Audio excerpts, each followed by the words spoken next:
I've been saving this story for a special occasion, and today I received some awesome news that would definitely apply. The man that stalked me for over 2 years has just been denied parole, and I couldn't be happier. What follows is a very condensed version of the hell he put me through during those years. My marriage had recently fallen apart after 4 years, and I moved to a new town to make a fresh start. I quickly found a job tending bar at one of the many dive bars around town. The customer pool covered a wide range of folks. Everything from college students to bikers filled the rosters of regulars. Within my first month, I'd made friends with a very nice couple. They ran an area horse rescue service from their ranch. I had mentioned a desire to learn how to ride a horse, and the wife offered her services. We got along well and sometimes spent girls' nights out hopping bar to bar, flirting with men. On an especially wild night, she introduced me to an ex-employee of hers. He and I spent the night together, and that was where it should have ended. I was able to easily move on with my life, but he would not be. 3 times in the following weeks, I received roses from a secret admirer. What was at first a romantic gesture would soon turn horribly sour when I was contacted by my admirer. After being asked if I had gotten my roses and telling him yes, he informed me that since he'd spent so much money on flowers for me, I was expected to repay him. I was shocked when he said this. I had initially been a little wooed by the flowers. If he'd asked nicely, he may have gotten a date out of it. What happened during the course of that date could have went anywhere, but the fact that he expected intimacy because he'd spent money on me, like I was some sort of streetwalker, made me disgusted. I didn't hesitate to tell him so. His opinion was that I was a tease and had been leading him on. However, considering I'd not seen or spoken to him in weeks, I still don't see how he got that idea. Once, I told him to F off and hung up the phone. I never expected to hear from him again, but I was terribly wrong. A week or 2 later, I was out on a girls' night with my friend and we ran into him. He was drunk as a skunk and must have thought I'd forgotten what he'd said to me. I hadn't, of course, and told him off to his face. All this did was make him more aggressive, and after he grabbed my butt, I told one of the bouncers I knew, and he kicked him out immediately. I could hear him cursing me his whole way out the door. I had luckily thought ahead and asked the same bouncer to walk us to my car when we left the bar a little while later. I had been suspicious that he may have been waiting for us when we left, and it turned out to be right. As we approached my car, I saw him waiting for me. My bouncer friend knocked him around some, and this gave us enough time to get away. My friend told me later on that night why her and her husband had to fire him. Apparently he would show up to work drunk sometimes and come on to her and give her husband an attitude. Once he'd done this the 3rd time, they had had enough and cut him loose. Now all the trouble I was having seemed to make a lot more sense. As we moved forward through the next year, I had several encounters with him around town. One particular rough instance was when he showed up at my house slobbering drunk and crying for me to take him back. I tried to explain to him that we had never been together in the first place. No one I know would think of a one-night stand as a relationship, but he must have. I had to call the cops to get him to leave, but I had no idea it would get much worse. I had been doing my best to avoid running into him, and I know for sure it had to have been almost 2 months since I'd seen or heard from him. My new boyfriend and I had about 6 months together, and we were hanging around my place watching TV or something. We'd been out to dinner earlier that night and had only been back about an hour when a loud banging started at the front door. It only took a few bangs before it flew open, taking the frame with it. We'd both been caught off guard and were standing in the open like dummies when the culprit entered the house. It was my stalker, and he was drunk, but he was also armed with a pistol. The moment he saw my boyfriend, he started shooting. My boyfriend knew it was coming and had began running when he was hit by the first shot.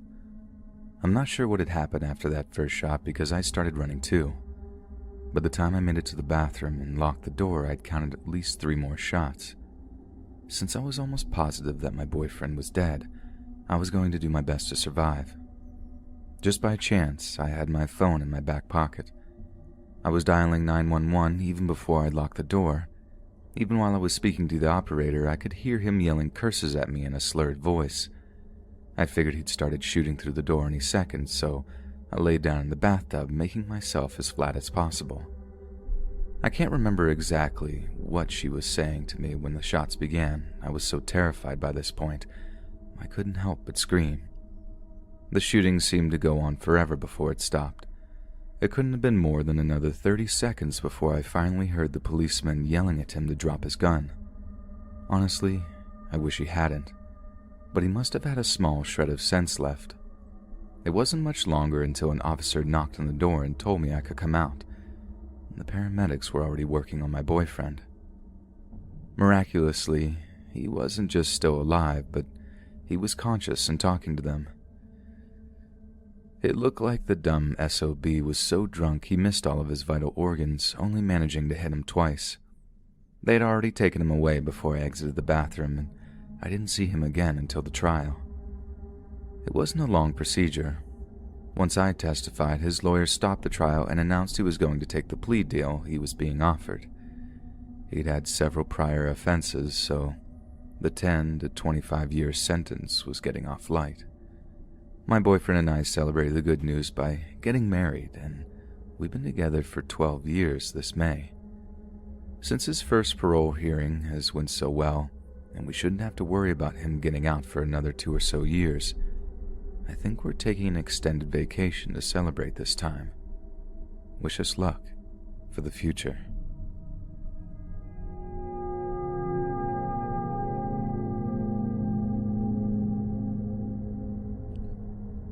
I had an unbelievable thing happen to me last year. It was just another run-of-the-mill school year. I was going into my last 2 semesters before graduation and had my mind focused on my life after school. I guess this is the reason I didn't pick up on what was going on around me for a long while. On an early morning trip into town, not long before the end of the first term, I made a stop to retrieve my shoes from the repair shop. I didn't pay much attention to any of the other shoppers. I paid for and got my shoes and went on with my shopping. While I was heading toward the used bookstore, I just happened to notice a young blonde man walking down the sidewalk on the opposite side of the street. I wasn't sure why he caught my attention, but there was something about him that seemed familiar. Shaking the idea from my mind, I continued on my journey. The selection at the store was lacking, so after browsing a couple of minutes, I headed back to campus. Strangely, I noticed the blonde man standing outside a gas station drinking a soda. What was most likely a coincidence, just another human going about their daily life, made a mark on my mind. Once more, I laughed off my odd feelings and headed home. My house was a small 2-bedroom home nestled across from the school. It was in no way odd to see the same students coming and going from class every day. It was, however, more than odd to see the blonde man sitting on the steps of the school that same afternoon. I had been back from my errands several hours and just happened to glance out of my living room window when I noticed him. This coincidence was now starting to become concerning. A third attempt to ignore the situation growing before me had collapsed. Yes, he could have just been another student like myself, going about his day, but seeing him so many times in one day when I couldn't remember seeing him ever before then was causing me to be somewhat worried. Since he wasn't posing any danger to me sitting across the street, I forced myself to forget him and go back to my chores. Later on, when I looked across to the school and noticed his absence, I realized how paranoid I was being and finally put the blonde man out of my mind. His presence wouldn't return until that Monday. I had been walking to class and noticed him again, this time sitting with a group of a few other males talking to each other. After standing for a moment, watching him to see if he looked over to me and never seeing him doing so, I went on to my next class. Even though my focus was important to the class, I couldn't think of anything else but that man. The chance that I was being followed struck me as hilarious at that time. For some unknown reason, the man and I just happened to be in the same place at the same time. This was the only conclusion I could accept, and until the end of the term, a few weeks later, it remained the most logical reason available. During the holiday break one evening, myself and a few other girls were hanging around at my house. Out of the corner of my eye, I noticed a person sitting across the street on the school steps. To my shock, it was the blonde man. This was the first time I would be unable to retreat to a place of justification in my mind. The school was closed for the break, as were the dorms. No logical excuse for his presence existed. Just to make sure I wasn't losing my mind and seeing someone who wasn't there, I asked one of the girls to come to the window. I asked her if she knew who he was or if she had a name, but she claimed to have never seen him before. She must have seen the concern on my face because she asked me if I was okay. Thinking quickly on my feet, I changed the subject. At this point, I was unsure if my growing fear was justified, and I didn't want to drag someone else into a possibly embarrassing situation. We went back to our other friends and enjoyed the evening festivities, but all along, the unknown blonde man lurked in the back of my mind. Things would go back to normal somewhat, until the weeks following the new year when an already strange situation would become an outright farce. On an ordinary Monday morning, I was preparing myself for class when I heard a shuffling on my front porch. Acting before I thought, I threw open the door just in time to see the backside of a blonde-haired male running away from my house. I hadn't even had a moment to process what I was seeing when I witnessed the individual being struck down in traffic. The car that hit him had been going over 50 miles an hour, and he was supposedly killed on impact. For his sake, I hoped this was true. The moment police became involved, I had to make the decision as to whether I would mention all the strange things that had occurred leading up to this. Considering I, myself, was unsure about what had been happening, I made the choice to say as little as possible. I simply told them that I saw the man running across the street and get hit. Involving myself any further didn't seem right. After all, I still had no proof that the man was stalking me. Smearing the name of a man I didn't know struck me as a bridge too far. The following afternoon, I made a discovery that would finally put all my doubts to rest forever. Mixed in with the rest of my regular mail was an unmarked, folded piece of white paper. Reading it would provide me with many a sleepless night.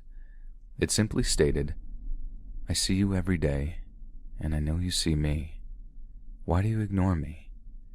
There was no way I could deny what was happening now.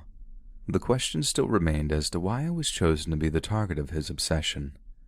That answer wouldn't be discovered until the end of the semester. A group of students and I were sitting together and discussing our time in the university when one of the girls, a small and quiet engineering major, mentioned how unfortunate it was that Mark didn't make it the last few months to graduation. What she said next would show me just how self-centered I had become over the last 4 years. "I don't know if you knew it, Lindsay, but he had a major crush on you. You were all he talked about. Isn't it so crazy that the place he was hit wasn't 25 yards from your house?" I felt like I'd been hit by a truck myself and was unable to speak at first. "Yeah, that's crazy. Life is strange like that." I felt like I'd been hit by a truck and was unable to speak at first. "Yeah, that's crazy. Life is strange like that." This was all I could think to say.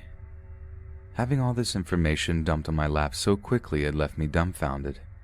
I excused myself from the group and ran full speed back to my house, locking the door behind me. Her words had brought back a flood of memories I wasn't aware of even existed. I had, in fact, known the blonde man. He had been in my very first class at the university and been a very kind and friendly person towards me. He had helped me a lot with classwork. However, once I had made it into my sorority, my entire group of friends, including the boys I spoke to and dated, changed drastically.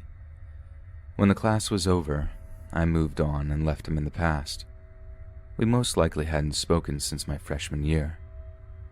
Well, I'm not sure if my gradual indifferent behavior toward him caused an innocent crush to degrade into a helpless obsession, or a kind and loving young man was simply attempting to reconnect with a former friend. I've become well aware of how easy it can be to move forward in life and leave those most important to you behind. Not just in life, but also memory.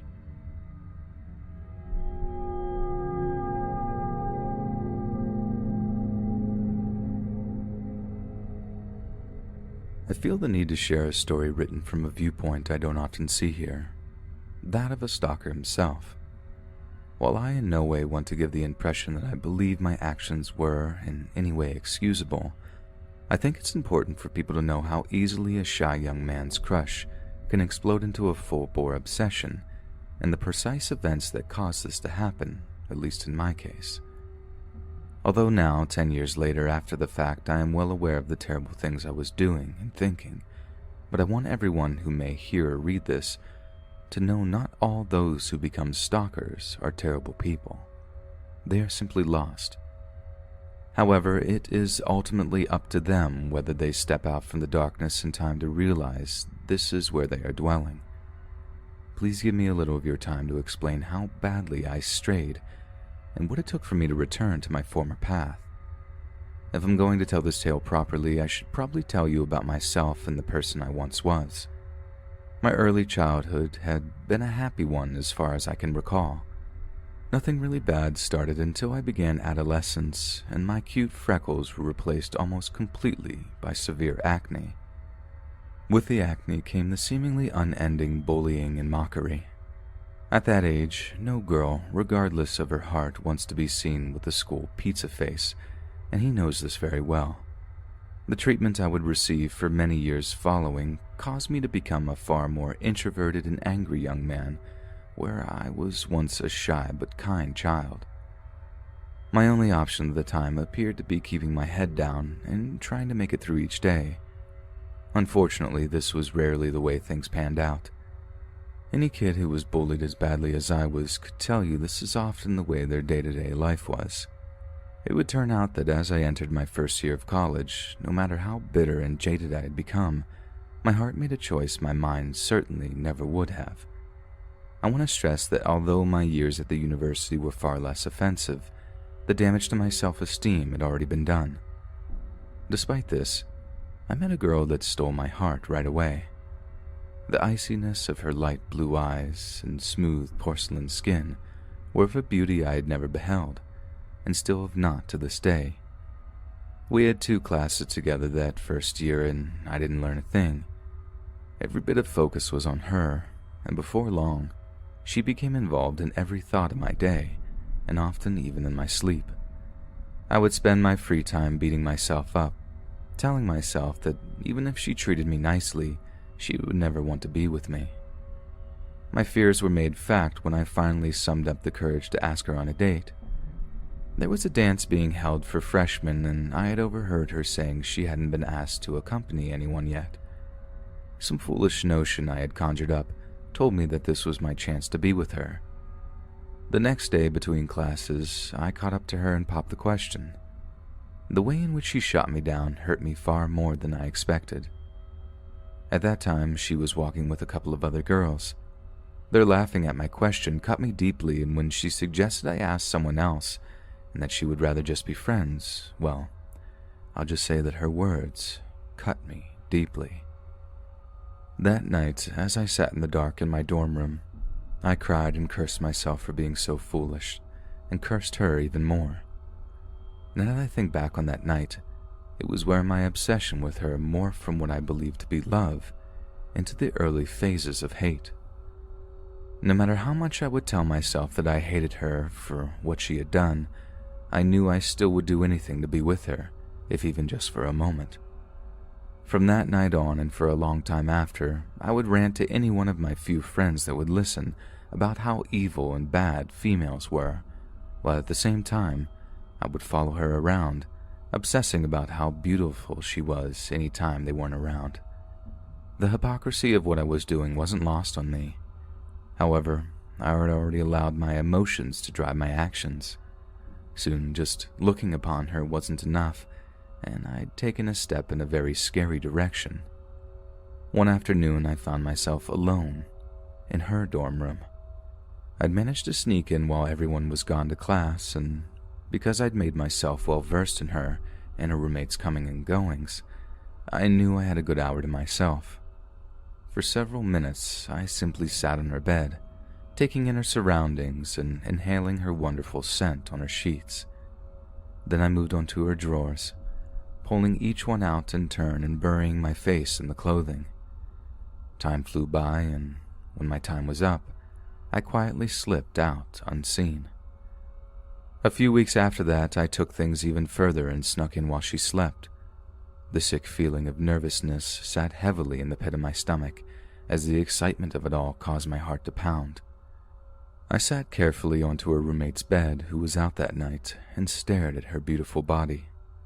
Her sleep was fitful, and the covers exposed her smooth, soft legs and backside. When I saw this, my heart pounded faster and faster. Terrible thoughts raced through my mind, but I grabbed control of myself and fled from the room before I leapt onto her. I quickly found myself becoming terrified of what I may do to her if I was alone with her again. Many days of battling the monster growing inside me forced to make an important decision that would affect my future. One early morning, I forced myself to go to the college mental health clinic and confess what I had been doing. At least twice I began to turn the doorknob and then stopped. The third time, I succeeded. For the next year or more, I would first attend an inpatient facility and then continue to see a shrink once a week. It took quite a while, but with a combination of time, separation, and counseling, I was able to learn how to deal with my insecurities and obsessions. 10 years have passed since that early morning, and I'm proud of how far I've made it. Obviously, I never returned to the college, and that night in her room was the last time I saw her. While I may still at times find myself thinking back to that time, I no longer feel any draw to her. I'm not sure if she ever knew the danger she was in, but I hope she is doing well and is happy. I've bounced from job to job for some time until I was lucky enough to befriend a man that gave me a job doing IT at a small company. Come this September, I'll be there 6 years, and I'm doing very well. As a matter of fact, I was even able to meet a girl the normal way and get married. We're awaiting the arrival of our first child in the new year, and I couldn't be any happier. Looking back at the time and recounting such a terrible period here, I was, at first, unaware of exactly why I was sharing it with you and your listeners. Now that I've had some time to dwell upon it, I guess my goal is twofold. First, I want to give everyone present an idea of how someone can become an obsessed stalker, at least in my case, and how easy it is. Secondly, and most importantly, I want anyone who's reading or hearing this to know that you don't have to listen to what your obsessive mind is telling you. You can prevent yourself from doing something unspeakable and going past an unreturnable line. Not every stalker is a truly evil person. They may have simply lost their way and need a little help returning to the proper path. If you see yourself in the past version of me, don't be afraid to get help. All you have to do is ask.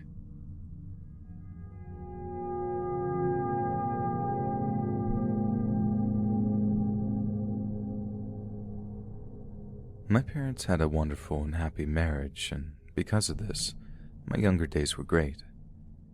That all changed, however, when my father was KIA in Iraq in 2005. Since my folks had been high school sweethearts at 16, his loss hit my mom very hard. For a long time, she spent most of her days and nights in bed. Luckily, I was already approaching 14 and capable of taking care of myself. Not 1 second did I hold her reaction against her. We all deal with the death of a loved one in our own way.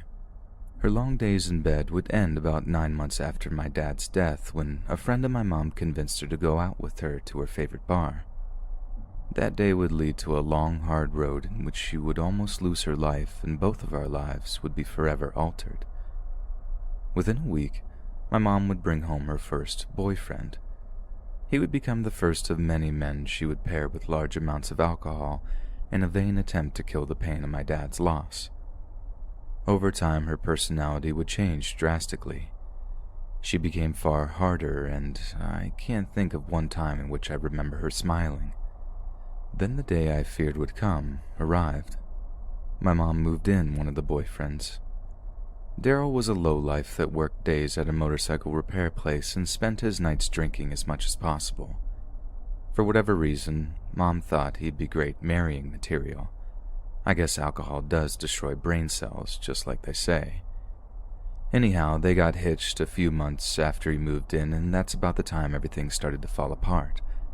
Daryl would show his true self within a week of the marriage. He and Mom stumbled in one night from some bar and began arguing. She said something that made him mad, and he backhanded her across the face. Rather than destroy him that second, she would apologize to him after sobering up the next morning. This was just the reaction he must have been hoping for. The abuse would escalate from that point, and it became normal to see Mom with a black eye or split lip. Despite my begging, she wouldn't get rid of him. I heard the same excuses over and over. He's only mean when he's drunk, and I push him too far when I am. In the end, it's my fault. I eventually gave up and began focusing on saving enough money to get out of the house. Luckily, Daryl ignored me for the most part. He'd said many times that he'd had no interest in being a parent to me, and that was just the way I liked it. Ultimately, the logical result occurred the year after I'd moved out. Daryl and Mom had one of their usual arguments, and this time, he almost took it too far. I would get a call one day at work from the hospital saying my mom had been in a terrible accident. Only when I got there did I find out it was far from an accident. Daryl had beaten Mom so badly that she had died once in the ambulance. A noise complaint from the neighbors was the only thing that saved her. That incident was the one that finally got her to leave him, and with Daryl out of the picture, I moved back in with Mom to help her with the bills. Things were a little rough while Mom healed. Daryl did try to get her to come back to him through text, but she managed to stand fast. Just as it was starting to look as if though she was going to be back on her feet without him, he caught her in a moment of weakness and convinced her to come over just to talk. On her way over, she did the one smart thing that would save her life. That night I was working and received a text from her saying she was heading over to the old house, the one that Daryl was living in. It was clear to me this was a bad idea. Once I managed to fill my boss in on the situation, I raced over to stop her. She was already there when I pulled up outside. As soon as I turned off my engine, I could hear people yelling at each other. I rushed into the house in time to witness my mom jump on Daryl's back. She was punching him on his head, and when he turned around to pull her off, I noticed a big bruise on her face and a bloody lip. It wasn't hard for him to throw her off. She was lying on the floor yelling curses at him. Each word she said was slurred, and this was when I realized she was drunk. Neither of them noticed me at first. They continued yelling at each other. As this happened, I watched Daryl reach into a drawer and pull out a pistol. He fiddled with it for a second and then pointed it at my mom. In her state, she foolishly laughed at him and said that he didn't have the spine to shoot her. A few seconds later, he fired the first shot. The shock of seeing this caused me to scream out, and this was when he finally realized I was there. When he saw me, he grinned and aimed the gun back at my mom. There was no way I could let him shoot her again, so I charged and tackled him. As we fell, a second shot went off, barely missing her. Fortunately, he was so drunk he had dropped the gun, but once he located it, began crawling over to get it. I knew when he had it, he'd shoot me next. Out of nowhere, I yelled out that I'd called the cops and that they were on their way. This was a lie, of course. When he heard this, he stopped and stared at me, trying to see if I was telling the truth. I put on my best serious face, and it must have worked. He reached down and grabbed the gun and helped himself to his feet. I winced when he stood up, but instead of shooting me, he turned around and stumbled out the front door. I quickly crawled over to my mom. Miraculously, she was still breathing. However, she was bleeding heavily. Dialing 911, I was told by the dispatcher that someone had already called in gunshots and the officers were on their way. No more than 3 minutes later, they showed up with the paramedics right behind them. They rushed her to the hospital, and after a long surgery, she survived. Daryl being drunk was probably the thing that saved her life. At the distance she was, he could have easily blown her brains out. When it comes to Daryl, however, he wasn't quite as lucky. The police caught up with him on his motorcycle a few miles from the house. After repeated demands that he drop his gun, he raised it and they emptied their guns into him. The moment I was told was like a load of bricks had been lifted from my shoulders, and I relaxed the first time I had in a long time. I can't pretend that his death made me sad because honestly, I'm glad he's gone. Our life had been a nightmare since he came into it. Once Mom had recuperated, my parents and I convinced her to enter alcohol treatment. It went very well, and she's been sober almost 2 years as of me writing this. Last month was the first time we visited my dad's grave since the funeral, and despite it being a sad day, I think it is a good first step in my mom's grieving process. A process I don't think she's ever managed to complete. However, I believe with a lot of help from myself and the rest of the family, she will be able to finally deal with his loss and learn how to handle it without the booze.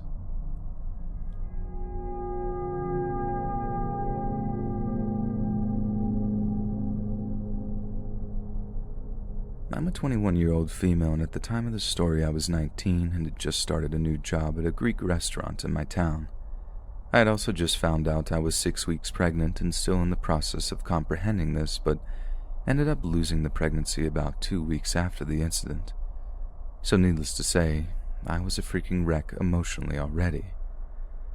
This new job meant basically waiting tables for about 6 to 10 hours a day, and for anyone who has ever experienced morning sickness knows that it does not just strike in the morning.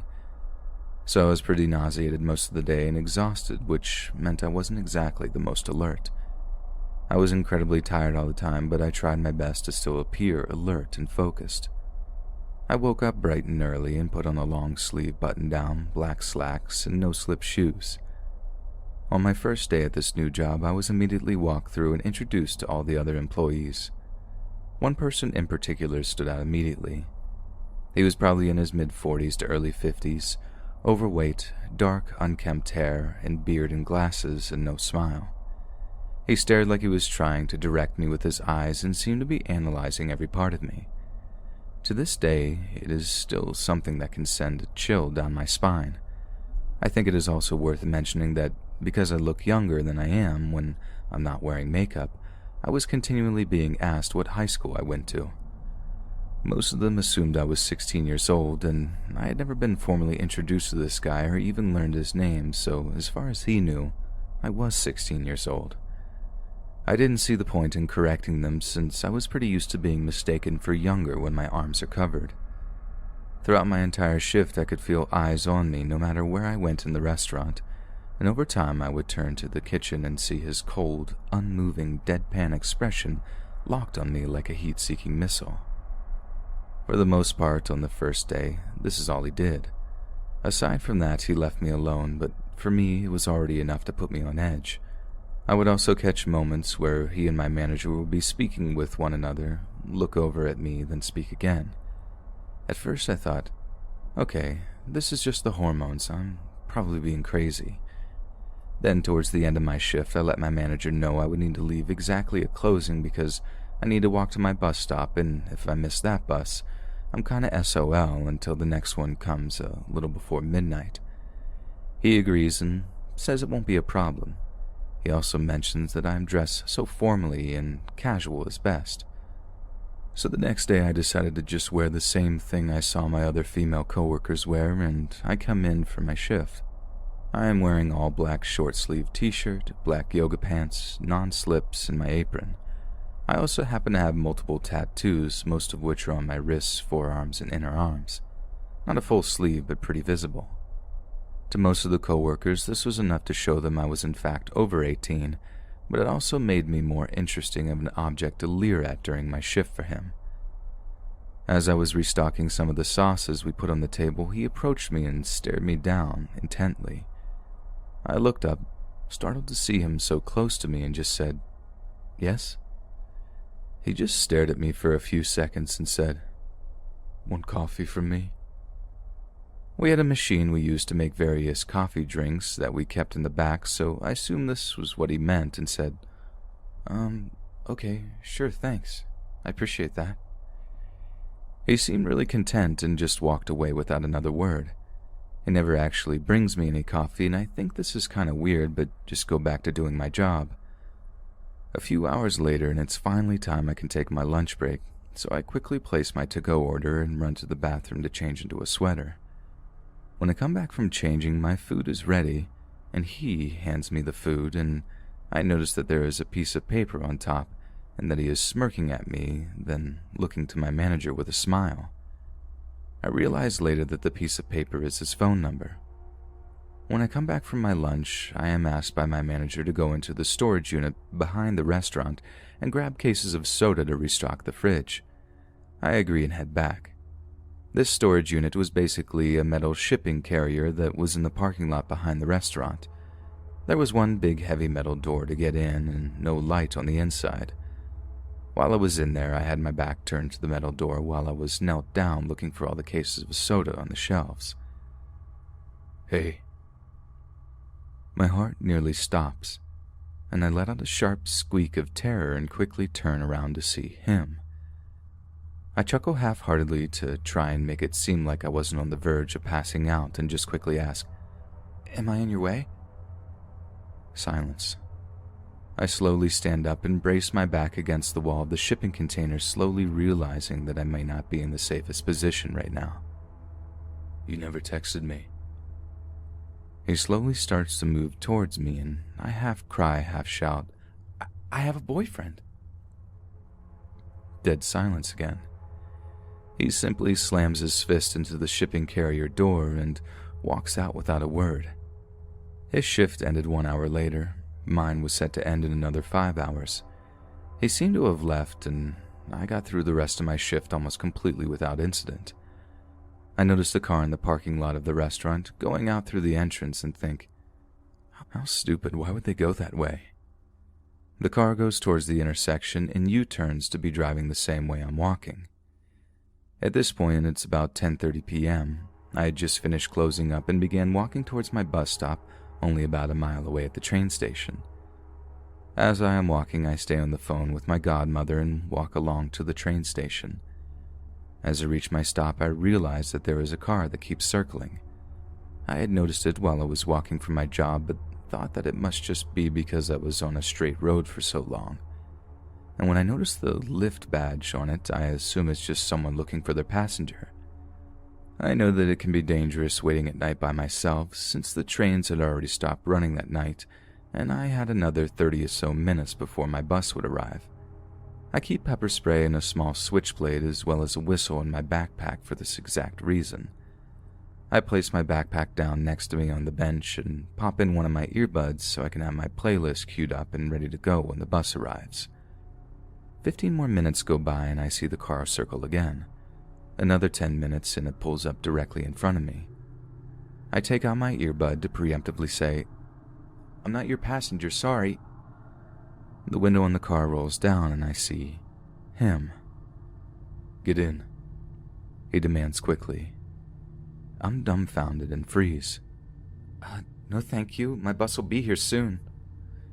He smiles eerily. "Don't you see who it is? You know me. Get in." I tense up. "No, I really don't want to. Please leave me alone." My voice is shaking and breaking on every word. I reach slowly for my backpack and freeze. "Get in the car." I feel my entire body lock up and I want to scream, but nothing comes out. I hear his door unlock and I start to panic, thinking this is going to end very badly for me. My bus pulls in and I see the driver door of his car slam shut and peels off down the road in a hurry. I run onto the bus and quickly take the closest seat to the driver I possibly could. As soon as I get through the door of my room and see my boyfriend, I burst into tears and sob. I was shaking the entire bus ride with the realization that he had followed me in his car for a mile to the bus stop, and then circled and waited until I was completely alone. I felt so ashamed that I had all the tools I believed I needed to keep myself safe, and I had froze. I went to the police the next day and was told that even though they agreed it was extremely concerning, and he could escalate further, that they couldn't do anything until he flat out stated he intends to hurt me or stalk me for at least 48 hours. I was completely devastated but also determined to stay away from him in that place. I quit over text the next day because I was not about to go in person.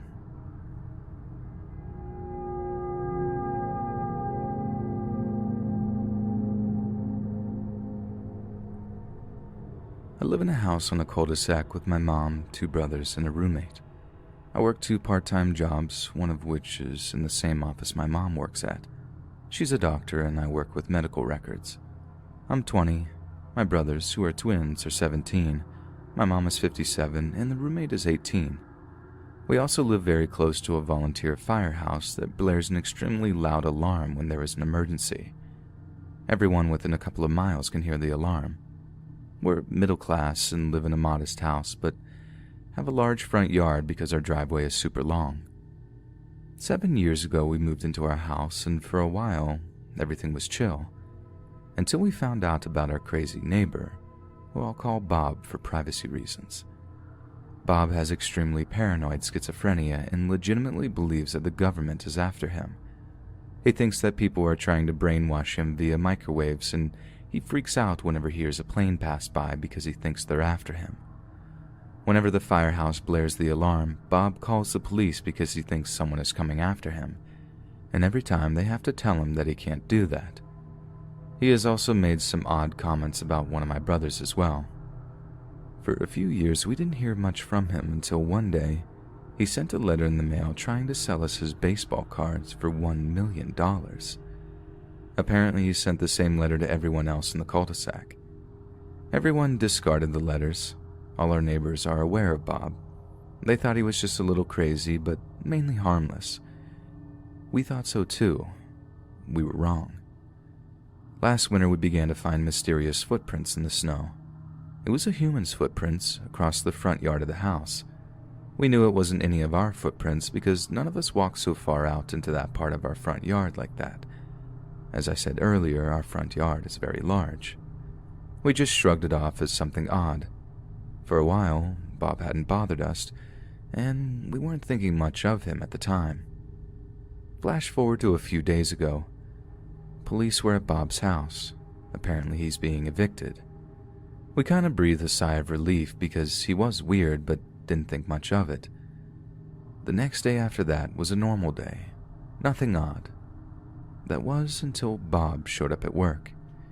He began to rant to everyone about how he's in the military before going to my mom's secretary, asking to have lab work done on him. This was raising a bunch of red flags because my mom never told him where she worked.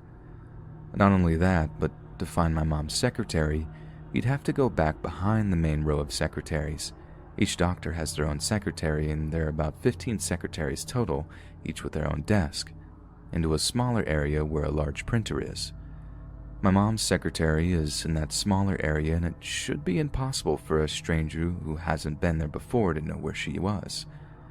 How did Bob know where to find my mom's secretary and ask for my mom, despite not ever being there before, and my mom never telling him her name? This freaked us out, and we decided to do some research on Bob. It turns out his dad was ex-military, and that Bob owns a bunch of firearms. Bob's shady behavior towards my mom and showing up at our work could only mean one thing. This man is stalking us, and he is dangerous. At the very least, we have begun to suspect that he has been going through our mail. It was also likely that it was his footprints that were in the snow of our yard last winter. My mom got a peace order, it's kind of like a restraining order, rather quickly, and then notified all the other neighbors about what happened. We thought maybe things would die down now, but nope. Today he was in the parking lot of work, staring blankly at one of the secretaries. She said he was sweating and looked a little off. He didn't stop staring at her. He asked about my mom again. Everyone in the family is on edge. He has guns, has been stalking my mom at work, and is being evicted. He doesn't have much to lose if he did some dangerous stuff to us. We notify the police and are making sure to lock the doors and install security cameras so that we can see if he comes onto the property again. No one is allowed home alone until the craziness stops, and until we know for a fact that we'll be safe.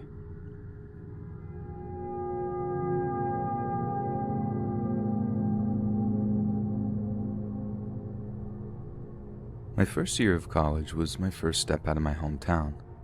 I was always a tad bit shy, but being away from home and surrounded by strangers made me much worse. One or two girls in my dorm had introduced themselves and we became good friends, but they would remain the only people I'd speak to for several months. This was until I met Brian. He was also a freshman and a big introvert like me. We hit it off quickly and were dating within a month. He was into anime and Japanese culture big time. Probably the biggest weeaboo in the school, but he treated me well for a while. Things started to change when we had been together for about 6 months. We were talking about our favorite movies when he realized none of mine were anime. He got very angry and started berating me for it. I was shocked by this behavior. He'd never acted this way toward me before. He was calling me a liar and a fake, saying I tricked him into going out with him. This didn't make any sense to me. I never told him, not once, that I liked anime. I think he just assumed I would like it because I was of Japanese descent. I realize now that's probably why he introduced himself to me in the first place. His yelling and name-calling upset me so much I ran off to my room to hide. I wouldn't hear from him again until he sent me a text a few days later. In it, he said he wanted to see me in person so he could apologize face to face. And like an idiot, I agreed. When I got to the library, his apology quickly devolved into another yelling session. He was nice and quiet at first, like usual, but he began getting more and more angry as he talked, and things went downhill fast. Like before, I fled back to the safety of my room and stayed there for a couple of weeks, except for when I went to class. Thankfully, I'd forgotten to tell him my class schedule.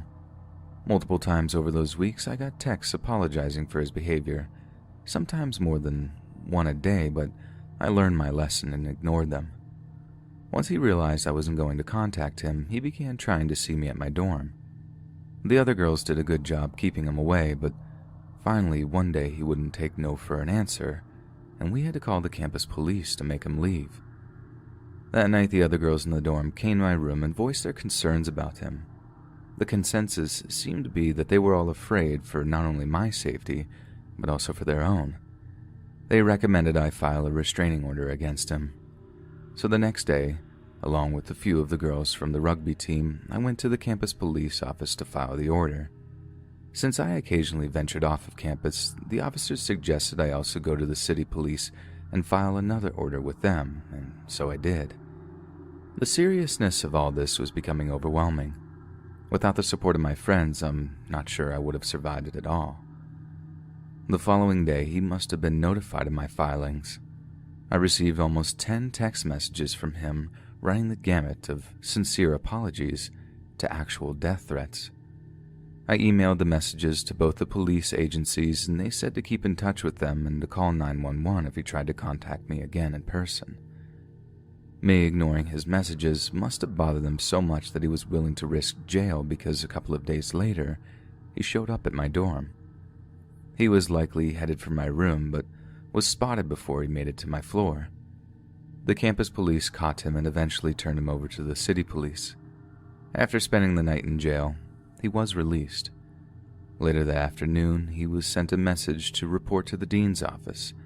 The stalking and subsequent arrest had reached some of those higher up at the university, and they were brought into a meeting to hear his side.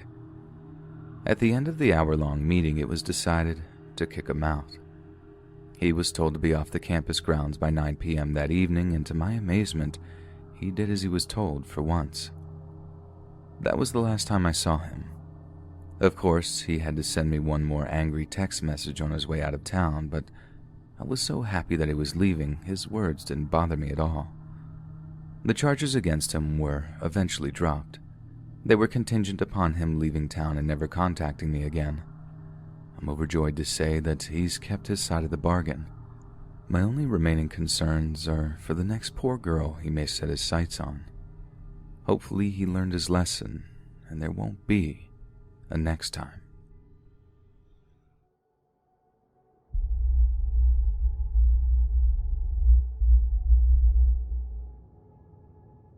This just happened a few hours ago. I have called and reported it to the police, and I'm home safely, but guess I am still in shock. Could do with putting it down in writing to process it and figure this is a good place as any to share what happened. I finished work early today and so decided to go out for a run. I set out around 4:30 and decided my usual routes, which cross many roads, will not be very practical, and so I took an alternate route along a canal towpath and some pathways through woods that I knew would be less busy. Everything was going well. I was pushing myself steady until I got to a pathway on the back around 6 kilometers into the route. It is a long straight path with a canal on the left side, and on their right there is a wasteland where some factories used to be but have mostly been demolished. It has been left abandoned for as long as I can remember and is overgrown with trees and weeds, but there are the odd bits of an old factory that for some reason weren't fully demolished. As I got level with one part of the factory, which still had some old metal fire escape steps attached to it, I noticed a rough-looking guy sat on the wall with his legs hanging down. He jumped to his feet as he saw me coming and shouted something, but I couldn't make it out. As I came level to where he was, I heard him say, "Wait there. Can you help me find my phone?" He said this while he was running down the steps, and so I stopped as I got level with where the bottom of the steps were, meaning we were standing just a few feet apart, but with a fence in between us. It was a really old iron fence with vertical metal bars that have spikes at the top like you sometimes see around churches and things. He asked me if I would help him find his phone again, saying he had dropped it somewhere nearby, and asked if I could ring his number so he could listen for it. I felt I couldn't exactly refuse as my phone was strapped to my arm, so I said he could tell me the number, and I took my phone off my arm and unlocked it. He blurted out a phone number, but said it far too fast, and it didn't begin with 07, which made me start to feel like something wasn't right. I entered 7 numbers, and then he started to look around and saying, "I can hear it. Come and help me look," as he looked around at the ground.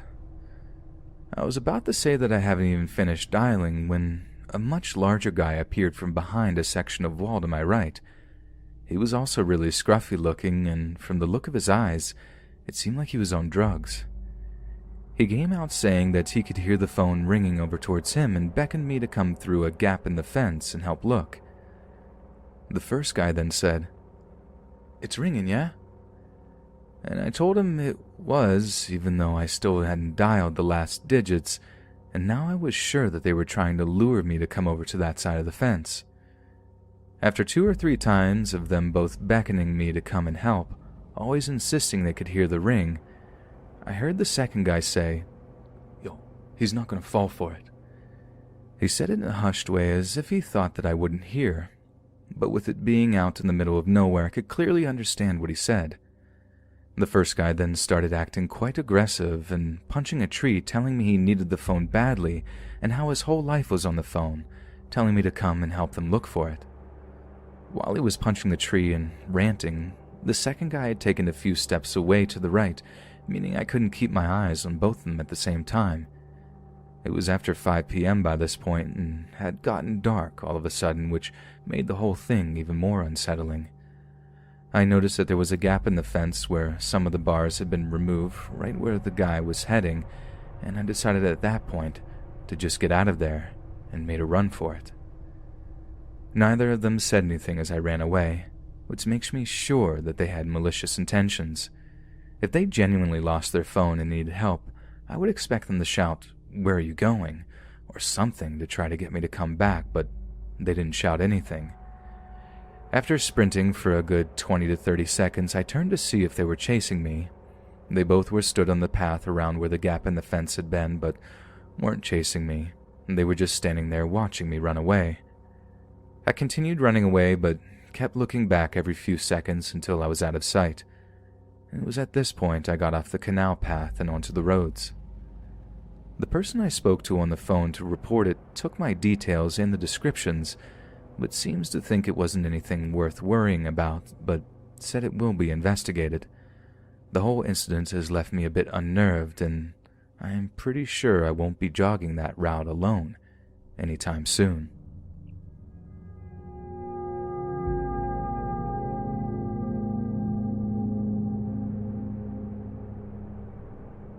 So I was around 7 at the time, and it was in summer of 2011. I live in a pretty small village in France where everyone knows each other and everyone trusts each other. My parents were working all the afternoon, and before going to work, they would drop me and my little sister at our grandparents' house, which was a 20-minute walk from where I lived, and our cousin would also join so we could play, watch movies, etc.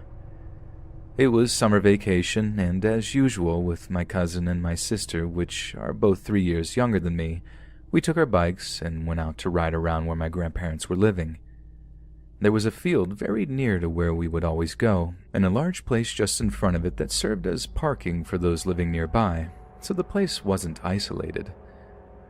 We had the order to get back at 8 p.m. from my grandma, because that's the time where our parents will come fetch us. While we were at that place, I remember there was a woman playing with her son in front of her house with a water gun and a red car parked in front of her house. I know this car wasn't a car from someone around because I know that village very well, but I didn't think anything of it. There was a guy sitting in that car during the entire time we were here with our bikes, and that was the only thing I thought was weird. After we finished eating around 7 p.m., we begged our grandma to go out riding bikes again, and after lots of hugs and negotiations, she accepted, but told us to be careful because it was getting dark and to not follow or accept anything from a stranger. So we went out again, and we go back to where we had been all afternoon before, only my cousin, little sister, and myself. I'm going to be honest here, but for some reason I was so nervous that my stomach was hurting, and I was almost crying. I didn't know why at the time, and thought I was afraid of vomiting because my stomach was hurting, so that's why I was nervous. Because when I was that age, vomit was my absolute phobia. Now that I'm older, I can only think that what I was feeling was actually anxiety. While my sister and cousin were talking and riding together, I was just sitting on my bike trying not to cry and just watching them. We stood here a long time and, as usual, we didn't watch the hours go by. My grandma was used to us coming back late though, but we would get scolded every time. Then, the red car appeared again. Except this time, there was now 3 guys in it. They all had lots of muscles and seemed to be in their 30s. They stopped by my little sister and cousin, and being the older one, I quickly approached to see what they wanted. I was, and still am, a really shy person, so I didn't want to be the one to tell them to leave us alone because, at that point, something was just off and I wanted to leave. The red car stops, and the guy that was sitting in the back comes out, smiling and appearing very innocent. He told us, "Hey, I know where you live. We can give you a ride home." With the voice of an adult talking to a baby. First big red flag. I politely tell him that, no, we're fine, and that we're about to go back to our grandparents' house anyway. He became angry. Second big red flag. He told us that he knew our grandparents and that he was here to bring us back to them. At that point, I was thinking, why would he bring us back in his car while their house is literally like 5 minutes away? I asked him how he could bring us if we had the bikes, and besides, there was only 2 seats free in the car. He became even more angry and told us to, "Hey, just get in the car. She'll get on my knees," showing my little sister that was very short. At that point, I don't really know. I'm both thinking that maybe it's true and he's getting impatient because we're already late, and he maybe had something else to do after bringing us back. And at the same time, I just have the word run in my head. So luckily this ends well, because it turns out we were incredibly late, and our grandma had sent my grandpa to go get us.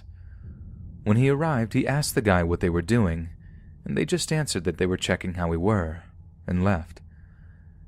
I told my grandpa what had happened, and I can promise you I've never seen him so enraged before. He called them all the insults in the world and called the police right when he got home. That's when 7-year-old me understood what had just happened, and I was terrified of going out for so long. Now it's okay, but I'm still so anxious about being outside, even if I'm with somebody. Sadly, I don't know what happened next. I don't know if those guys were ever found. I don't know if they tried kidnapping other kids. I don't know anything. So for those three suspicious guys in the red car in France on a summer evening in July of 2011, never come back to our town again.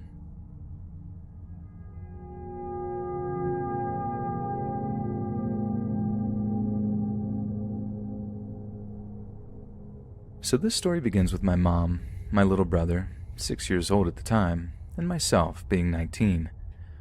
Our washing machine broke at our house, and my mom refused to fix it because all of us were always running up the bill anyways when we used the machine constantly. So naturally, we started going to the laundromat to wash all of our clothes. Now, the laundromat that we've been using has been the same one we've used for nearly a decade. I have a big family consisting of 8 people, all boys except for my mom, bless her soul. So we usually went to the laundromat for washing clothes even when the machine was working. Even when we move houses, we still use the same laundromat because of loyalty reasons. The owner knew us, watched us grow up, and were very friendly with us when changes were happening around the laundromat. Now, I recently got some new earbuds that I was itching to test out for my phone, and the laundromat is the perfect place to be able to play some music quietly, wash, dry, and fold clothes without causing any issues. The routine started as normal, with my mom and I putting clothes in separate washers depending on their color, size, thickness, etc. My little brother, who was with us at the time, was just running around playing with all of the other kids that may have been there. We were there in the middle of the day when most people were at work, so it was nearly empty, save for a few independent moms and I think one kid. Putting the clothes into the machines, which were a few garbage bags full, only took us about 15 to 20 minutes. I remember seeing my little brother running up and down the aisles, having got this really bouncy ball from the 25-cent dispenser that the laundromat had. During this, both my mom and I noticed that a silver car had pulled up at the front of the laundromat and had been sitting there for a long duration whilst no one got out to prepare to wash clothes. Nothing super unusual, it was just odd. Even I've been known to sit in the car for half an hour dreading washing clothes. At that time, the clothes had been in the washers and started, so we just had to sit around and wait for the clothes to finish washing so we could put them into the dryers and head home after folding. So far, so good.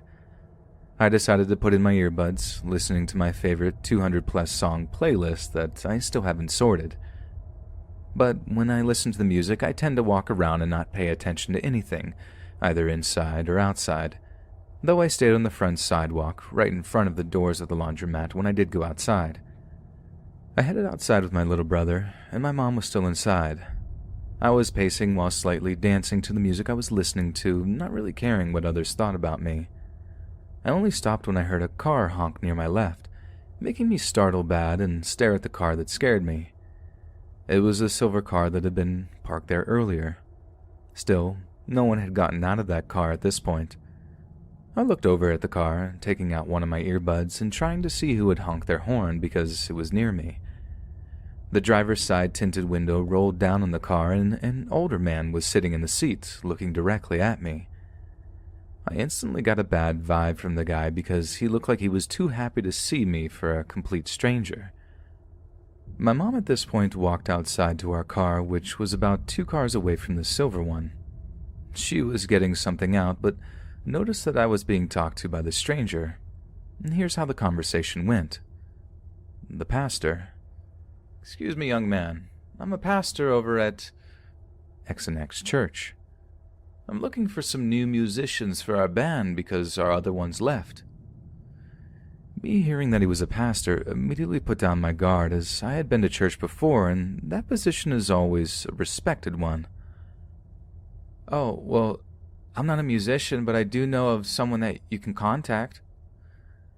He seemed satisfied with that answer, but he motioned for me to come closer, and I took a step towards the edge of the sidewalk, still not stepping off because I still didn't want to get too close. "Can you come closer? I can't quite hear you." Me, just speaking louder. "I said I know of someone that you can contact. He's actually a pianist and a saxophone player." I actually did know one of my mom's best friend's fiancé who was super talented with music and acting.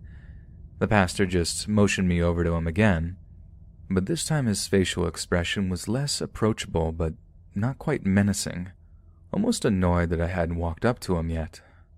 By now, my mom had looked up from her car, having gotten whatever she was looking for, and walked up the sidewalk talking to me. Hey, who is that? What do they want?" "I don't know. They said that they're a pastor and that they're looking for musicians." Immediately, Mom's expression turned serious and annoyed, saying to back away from the car and tell him to go find someplace else to look for that. I looked back at the pastor, who was then glaring daggers at my mom, like legit scowling at her as if something he had planned had been ruined. I backed away from the sidewalk, glad that I hadn't stepped into the parking lot yet, and just shrugged my shoulders apologetically towards the silver car before turning around and walking back inside the laundromat.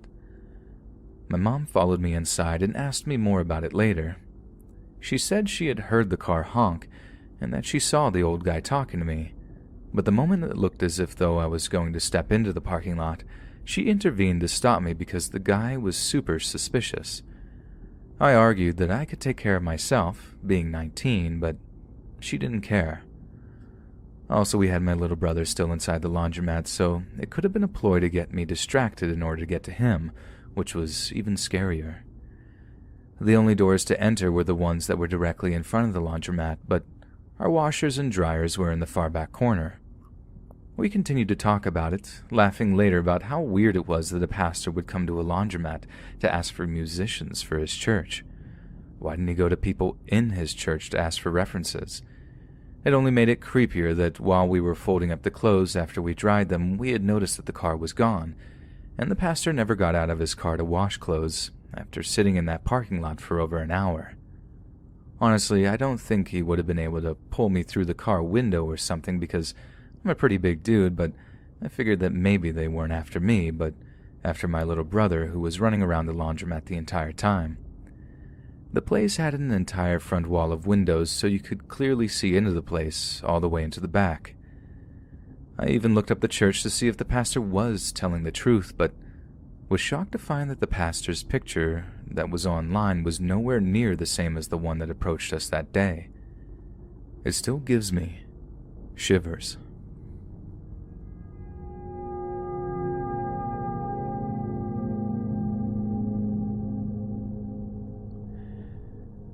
This is one of my favorite stories to tell. Describes my childhood and fits this community, so I decided to share. It was 2009, I'm in high school and I'm male. I live in an island where most people live near the coast, but my childhood house is deep in the mountains. Imagine a house in the woods, but at the very top of a mountain. The house is surrounded by thick mists every night, like in bad horror movies, and the woods around it start less than 2 feet from the outer walls of the house. Our closest neighbor is a 15-minute drive, and 5 minutes away there's an abandoned house. I think the house belonged to a distant relative, but was abandoned more than 40 years ago. There's no street lights, and there's all kind of animals roaming the area. This is important to the story because even though you couldn't see a group of 10 people hiding 1 meter away from you in the woods, you could hear absolutely everything up to a kilometer away. If we saw car lights or heard a car approaching, me and my family would turn off the lights and hide. Don't know why. Shy, antisocial, you name it. I think that's enough to set up the story, but I'll add some details that might be important. My house is small and impoverished, but our family car was a good one. I don't know much about cars, but my dad always says that without a really good car, we wouldn't be able to go up and down the mountain we lived in. Also, there's currently 8 people inside our house around 11 p.m. So I'm at the dining table enjoying some cereal while I watch some anime, having the time of my life. The lights in the house are on, so nothing could be seen in the dark outside. There's a window in front of me that looks to the front entrance of the house and the only road. Something catches my attention, but I don't hear or see anything. I think I see a human silhouette outside, but it doesn't move. So I just ignore it as some effect of the lights in the house and my own reflection. More anime, more cereal.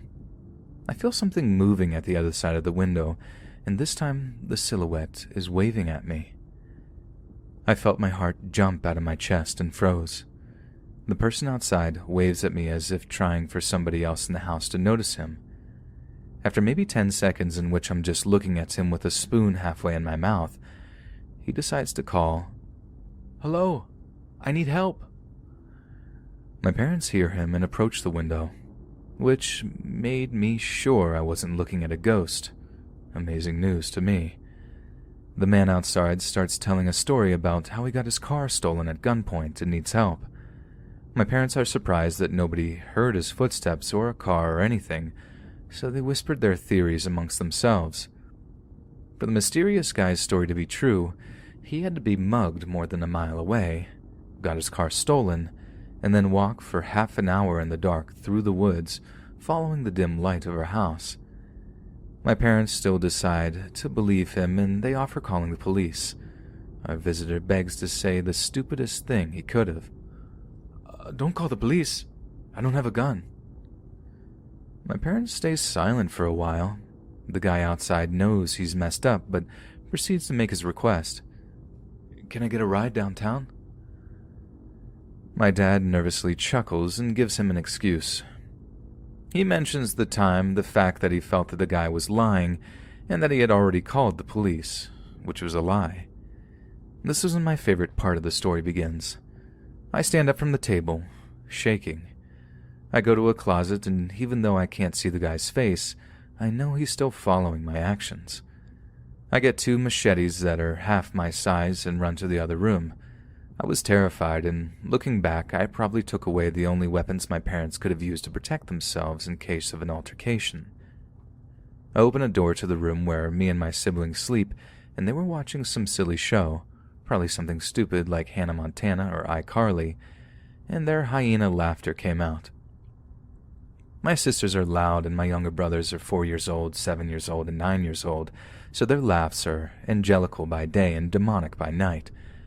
I signal at them to shut up, and they do so, joining me and my parents in our fear.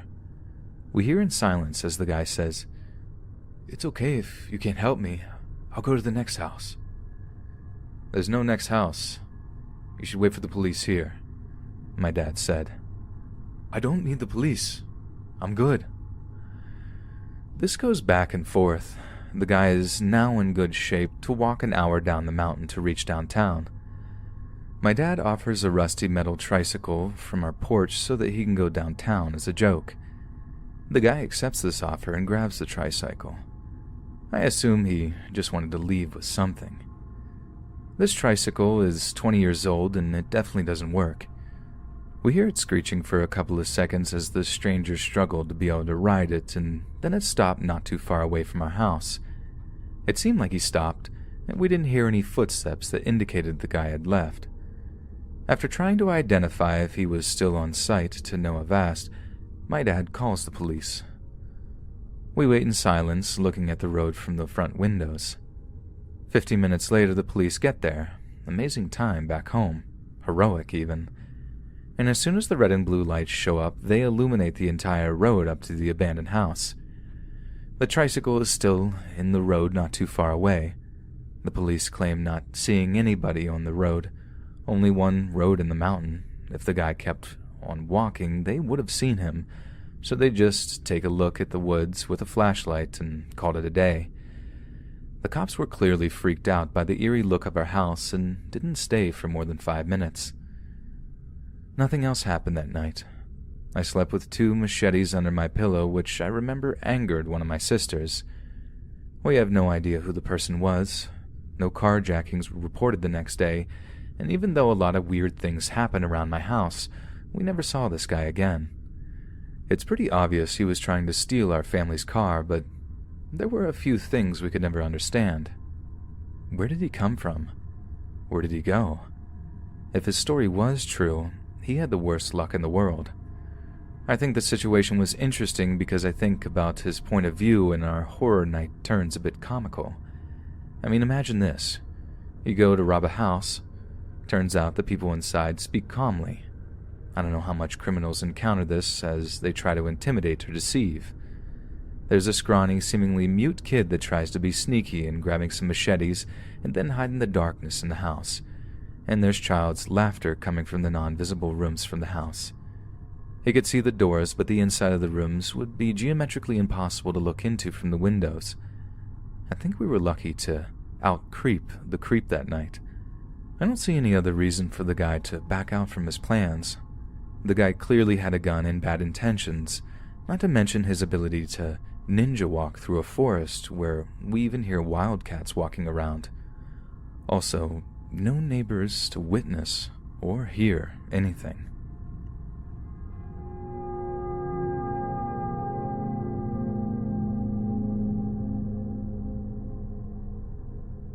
When people say nothing good ever happens past midnight, they say it for a reason. I, along with my girlfriend at the time and my best friend, sneaked out during the summer. We did this quite often, and each time was better than the last. I mean, the first time the three of us did set the bar really low and was easy to be beaten. It was about 1:30 a.m. and the three of us were downtown. We have weddings in our town, and as you know, these things go really late. We saw a couple stumbling on the street, dressed for a wedding that was happening that night. We started cracking jokes to each other like the dumb teens we were, and then out of the blue, I see the man hit his wife. I'm not sure if they were boyfriend, girlfriend, or husband and wife, but for the sake of simplicity, I will go with the latter. I look over to my girlfriend and buddy and see the look of shock on their faces. The man started screaming at her, saw us, and took off. Instantly, and against my girlfriend's wish, I ran up to the wife that was crying, face down on the ground. My girlfriend and friend were at the end of the street. I told them to give us some space. I'm trained to deal with things like this. I'm in a Navy program and know how to talk to people. She was clearly very, very intoxicated and could hardly talk. I was able to calm her down and asked her what her name was, where she was from, where she's staying, etc. This conversation went on for about 15 minutes, and by now, my group had caught up with me and, like I asked, was giving me space to do my thing. She told me where she was staying, but told me she didn't know how to get there and that she was from out of town. I told her not to worry and that everything would be okay. I helped her up and started to walk to where she was staying. It was about 1/4 of a mile away, and when someone has a very difficult time walking, it takes a long time just to go about 20 feet. Nonetheless, I knew this was the right thing to do and wanted to help. Coincidentally, the police station was right across the street, and thank God for this. I usually check my back when we go out at night because there was some pretty weird people where I live, and I was lucky that I was being that cautious. I turned around to see a man, tall in stature, incredibly muscular, and angry behind us and my friends. I turned to the woman and asked if that was her husband, to which she started trembling and was able to mutter, "Yes." I told my friend to get away from us because I knew things were going to get bad. They went to the other side of the street and I could tell that they were scared for me. My buddy has his phone out, ready to call 911, and my girlfriend was shaking. Then this guy was on me and his wife. He was screaming at me for having the audacity to help her, and for being near his wife. The entire time I was occasionally glancing down at his hands when they weren't in my face to make sure they weren't in fists. I never said anything to try to start more of an argument, only things like, "Sir, you need to step away from me. You need to calm down, the police station is just literally across the street." Things that you would say to avoid getting beaten up. I'm a tall guy, I'm 6'2", and feel like I'm not someone people want to mess with, but I'm under 18. This guy was probably early 30s, about 6'4", and honestly 100% muscle. Very, very scary man. I looked down, saw his hands in a fist, and stepped back quickly, keeping his wife behind me. This wasn't smart. Standing in between a drunken man and his wife is a big, big no-no. I mouthed to my friends to get the police right now, and he turned around and sped the other way. The man didn't notice me doing this, so I figured I was good. The police answered my buddy, and he was pointing over to us, but they didn't come out. It took them about 5 minutes to come out, and by then, thankfully, the guy fled. I told them what had happened, and they sent out a search team for this guy. Turns out he was hiding on the road we were just on a little down the way. The police took the woman, escorted her back to where she was staying, and kept the man in the station for the night. They thanked me for what I did and told my friends and me that we should go home. We agreed, as youth does, and went on our way. Moral of this story is, if you see someone who needs help, help them. It's up to you. Be the hero they need.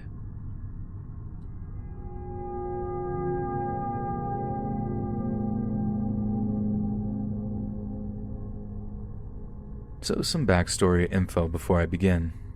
This is something that I found out about a week ago, but has been ongoing apparently for several years. I'm 24 female and my partner is 24 male.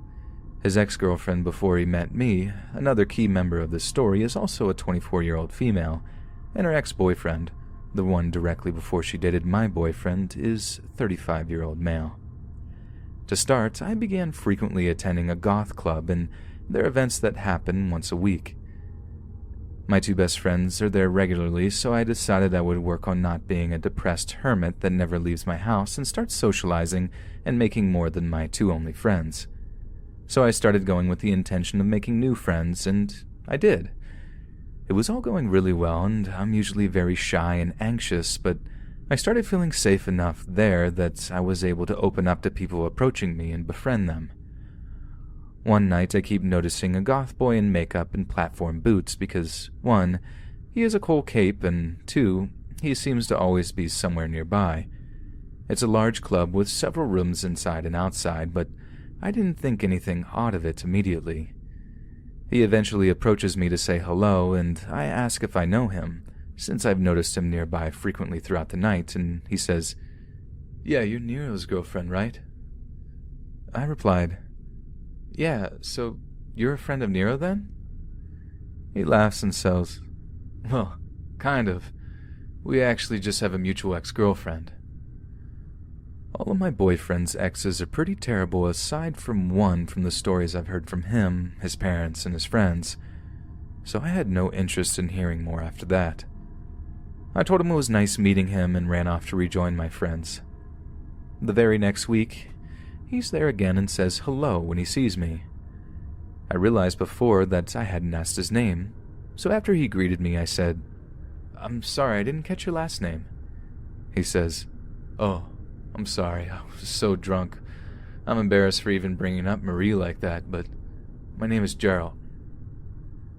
I tensed up hearing Marie's name because she was the girl Nero dated before me, and she was still openly admitted to having feelings for Nero and had tried to make advances several times from the moment we started dating.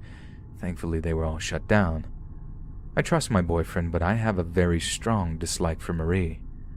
I said, "Oh, so your mutual ex is my favorite one," sarcastically. He nodded. "Yeah, be careful with Marie, she's a dangerous one." He talked a bit more about his previous relationship with Marie, mostly about how manipulative she was, how much she cheated on him, just generally bad-mouthing her.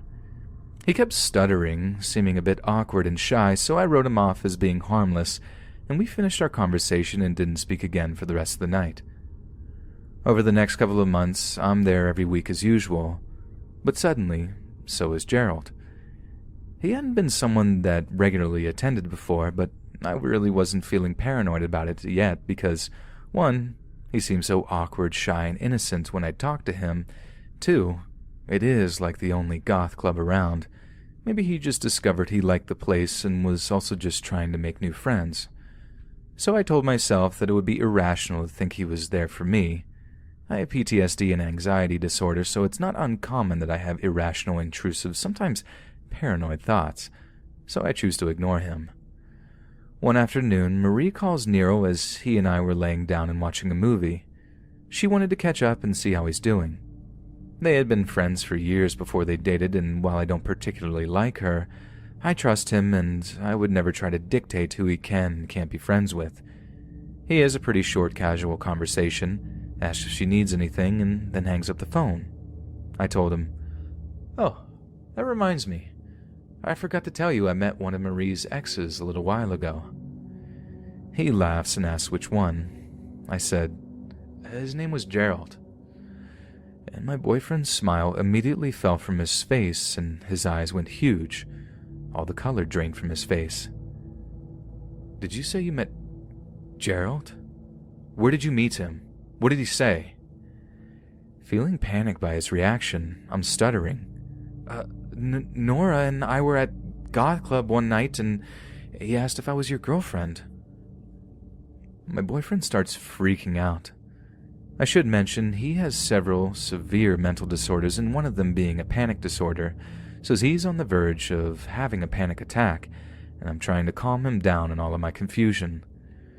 When I finally get him calmed down enough, he starts to explain.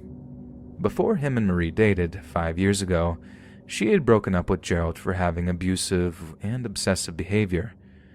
Afterwards, Gerald began stalking Marie. He would wait outside of her house, wait for her to leave, and follow her everywhere she went, never confronting her, just watching and writing it all down in a journal. Writing down what she was doing, how it made him feel, writing down all the little things she did throughout the day. In this journal, he also wrote about how he was sorry for cheating on her, telling her about the 2 girls he cheated on her with, a 16-year-old and a 17-year-old, and he was 30 years old at that time. It was already odd, in my opinion, that he was a 30-year-old dating the 19-year-old Marie, but he also cheated on her with underage girls, and he openly admitted it in this journal. And when Marie started dating Nero, he began following Nero as well. Another important thing to know about my boyfriend is that he has schizophrenia. Nothing could possibly be worse to a paranoid schizophrenic trying to create stability in his life than an actual stalker following him around and making him feel that much more paranoid. Gerald followed them around, writing about both of them in the journal. He printed screenshots from their social media accounts and pictures of them he'd taken, pasting them into this horrifying journal. And then Gerald waited for Marie and Nero to be at her house, and then he left this journal full of horrors at her doorstep. Obviously, both of them panicked when they read the contents. Nero begged Marie to go to the police, but she didn't want to. Something about her child and being scared of it making her look like an unfit mother. I don't know. Nero broke things off with Marie due to incompatibility, and a year later we met and ended up dating pretty quickly. But unbeknownst to him, Gerald had never stopped stalking Nero. We discovered he would make fake accounts just to try to check and see what Nero was doing, since he'd blocked all of Gerald's accounts that he knew of. We found that Gerald had added Nora, mine and Nero's close mutual friend, and of course on her Facebook there were lots of pictures of the 3 of us together, which is how Gerald found me.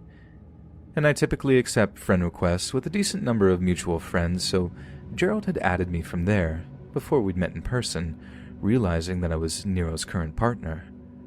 I'm pretty open about a lot of things, which I'm now realizing can be a negative thing with most of my posts set to public. I'm always posting pictures of Nora and myself at his goth club, every week, so he knew that he could run into me there, and I'm sure hoping that Nero or Marie would be there as well. But since learning about all of this, I started looking back through photographs from the weekly events, and I'm finding him somewhere in the background near me numerous times without me knowing. He played the shy, awkward card, and I really fell for it. I was stupid and fell for it. Yesterday, talking to other friends about my discoveries, showing them who he is, even multiples of them have said, "Oh yeah, I thought you were friends with him because I always saw him following you and Nora around." I felt so nauseous I wanted to vomit. I somehow was so oblivious. I didn't even realize that my boyfriend's ex's ex had been stalking me, following me through the club, appearing in every room I'm in when I'm in it. Nero showed me pictures of the journal entries, and it was horrifyingly scary. My stomach dropped and I felt sick. How could I have been so obliviously naive? My safe space no longer feels like it's safe anymore. He just spreads his obsession, continually growing and latching on to others involved, while he's still following Marie. Even after all these years, she's afraid when she leaves her house, and now I'm afraid to leave mine. I'm afraid to go back to this club and see him again. I'm afraid for my friends that attend. How much more will his obsession grow? Who else is he going to follow? Has he followed me home? Does he know where I live now, too? I've been feeling so paranoid and unsafe, I haven't left my boyfriend's house since I found out. I'm afraid to be home and alone. I obviously won't be going back to that club for a while. I asked Marie to take the journal to the police and get a restraining order. I want one myself, but I'm not sure that I have enough evidence to support needing one, but she definitely does having that journal. I hope one day I won't have to look over my shoulder any time I leave my house.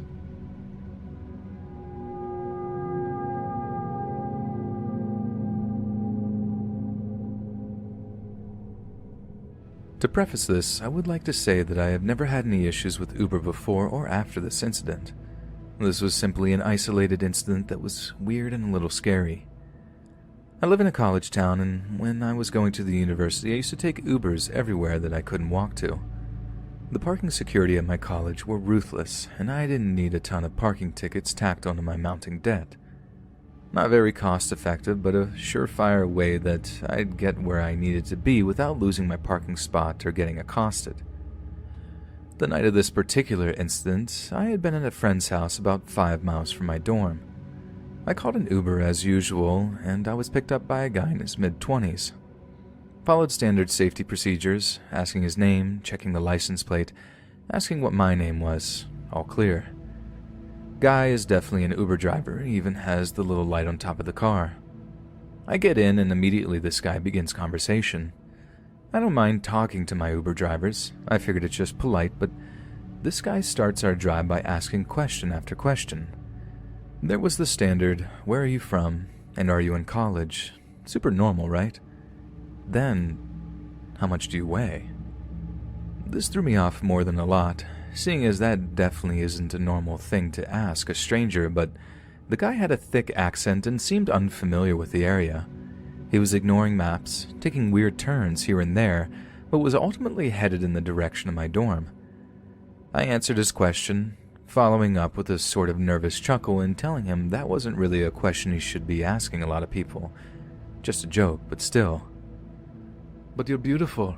Probably just the ideal weight for me. Alright, red alarm bells. Grade A, inappropriate. I should have said something snippy back, but all I could do was just sort of laugh. I respond with, ideal weights fluctuate. Stupid, right? But I froze up. Maybe it was just his culture or something.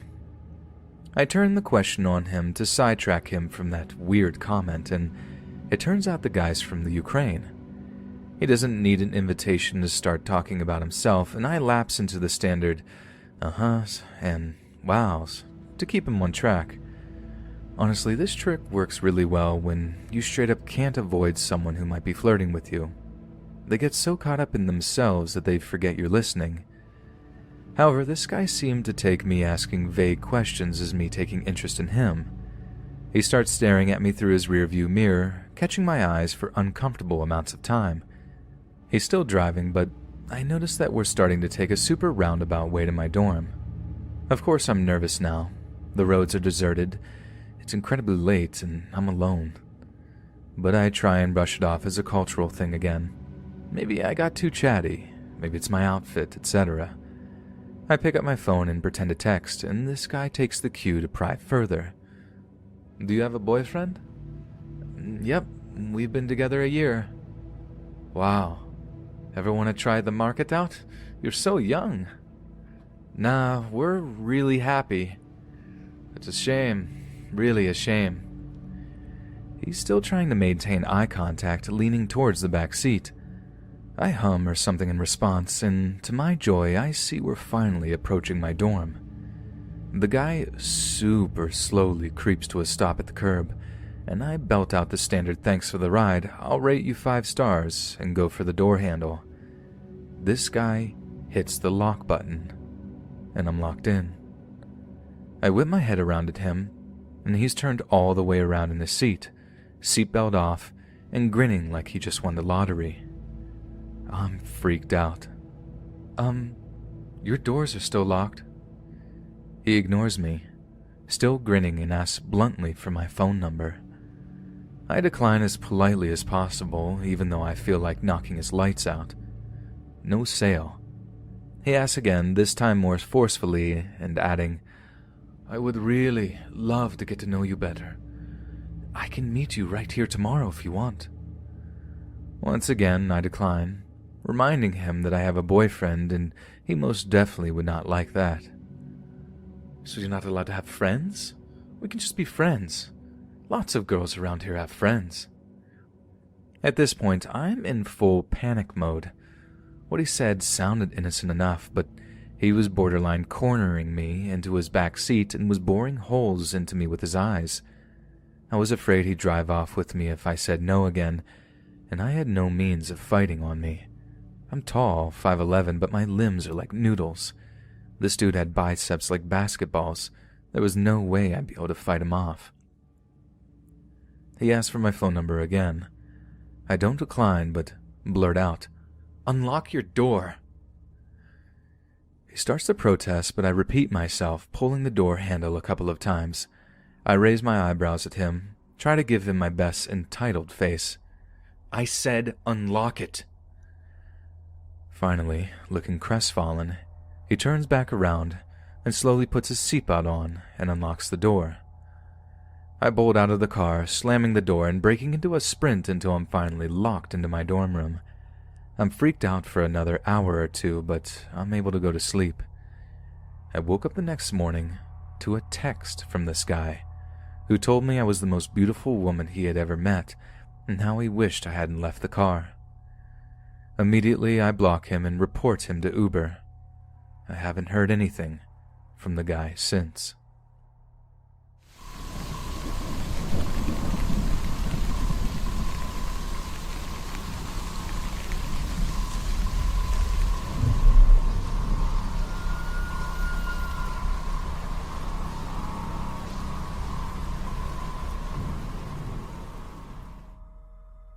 The afterlife, spirits, and the paranormal have always intrigued me. My husband and I love to watch basically anything paranormal related.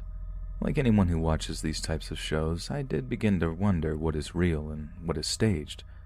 We always talked about wanting to go on some sort of ghost hunt. As for my husband, he has always been a skeptic. He's one of those I need to see it to believe it kind of people. For my husband's birthday in July, I bought us 2 tickets to a public investigation at a place called Hillview Manor, located in Newcastle, Pennsylvania. It is a place known for its paranormal activity. The tickets I bought include a tour of the building, and then after the tour, you're able to go off on your own to investigate. The time slot for this investigation is from 7 p.m. until 4 a.m. If you would like to read up on the history of this place more, you can find them online at Haunted Hill View. Everyone thought we were crazy for wanting to do this, especially overnight for 9 hours, but it's something that we have always been interested in experiencing on our own. We arrived at 6:30. There were maybe 3 other small groups there to investigate as well. One of these groups takes this kind of thing very seriously and brought a ton of equipment. Here we were with our little backpack that had a few flashlights, a voice recorder, snacks, drinks, and extra batteries. We walked into the building and just felt creepy.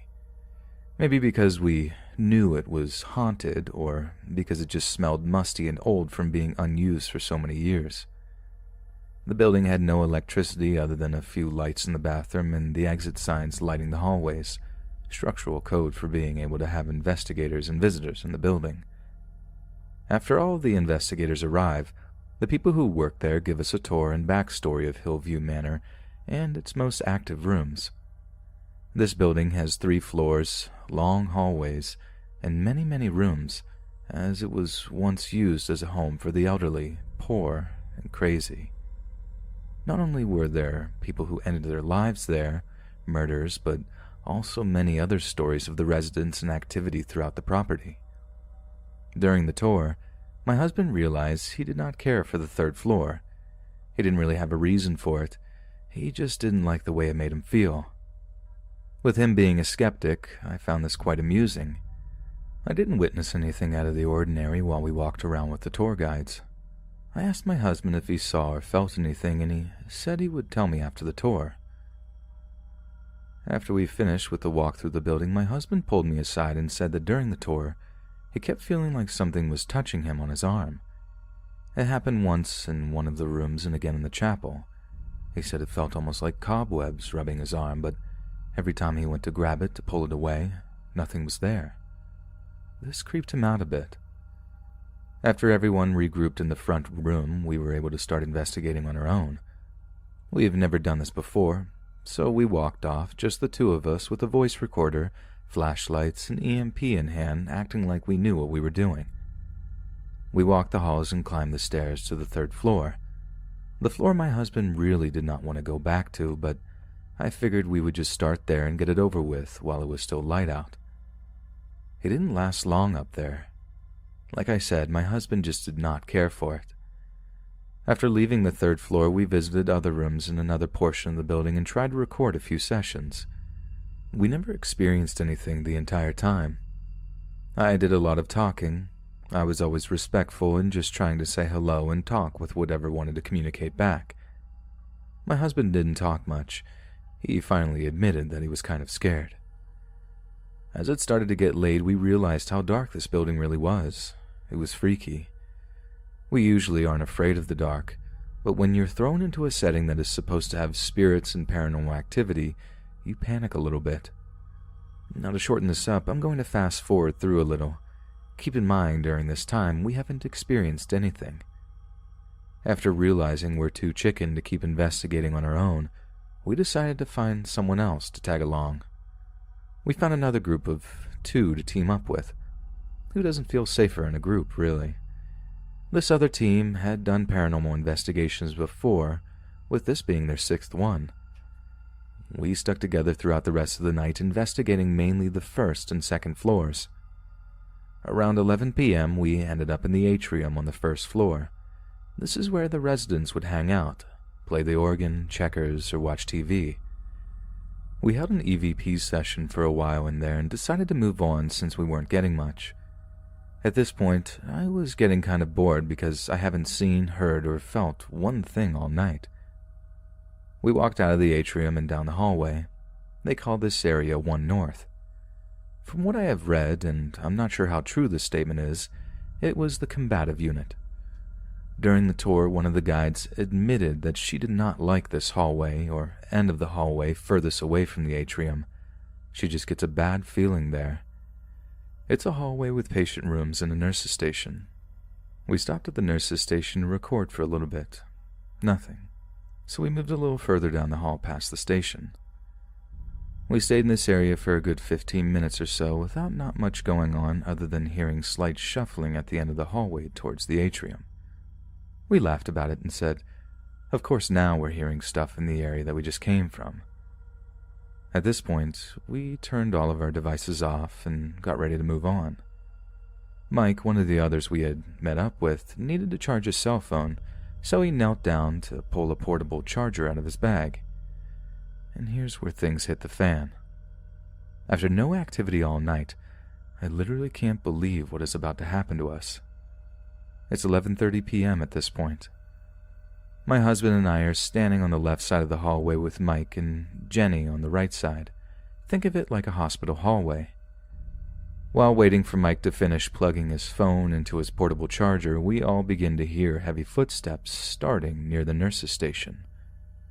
These footsteps grew louder, heavier, and closer as things started running towards us.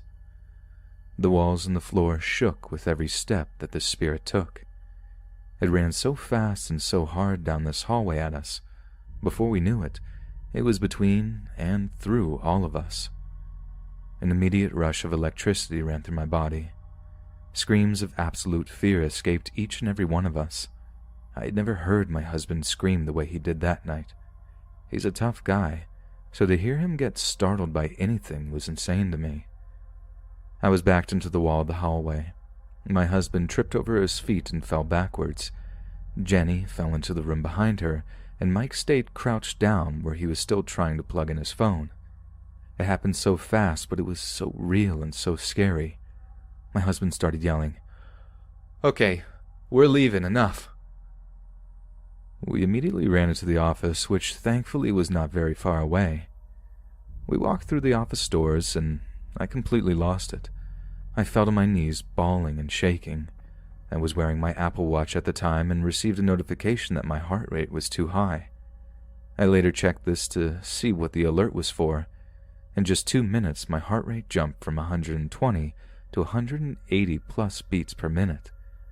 I knew they had surveillance cameras, and I told them they needed to rewind the footage right now and show me what the F that was.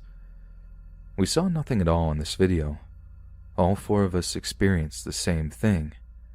How was there nothing visible in that video? Figures we all turned our devices off since we were getting ready to move on. How would anyone believe us without audio proof? If we heard and felt it, the audio devices surely would have picked it up too. It was so forceful, almost like a train rushing between all of us. Whatever it was, I didn't get a good feeling from it. It elicited so much fear from me. I don't know if it was because I was so scared from this thing running at us so quickly and unexpectedly in the dark, or because it really was some sort of bad spirit. Here is a photo of the hallway from where the running came from, 3 minutes before our experience. You can view the video here. Now, keep in mind there was no sound. Quality is terrible. I took my own video of the surveillance. Around 11 seconds, you'll see us react to hearing the same thing. After I back into the wall, watch my flashlights, which are hanging off my wrist. The one floats in the air before gravity takes it back down. After viewing the video and trying to calm myself down the best that I could, I wanted to get away from this place ASAP. After my husband and I told the spirits they did not have permission to come home with us, we left, 4 hours before our scheduled time.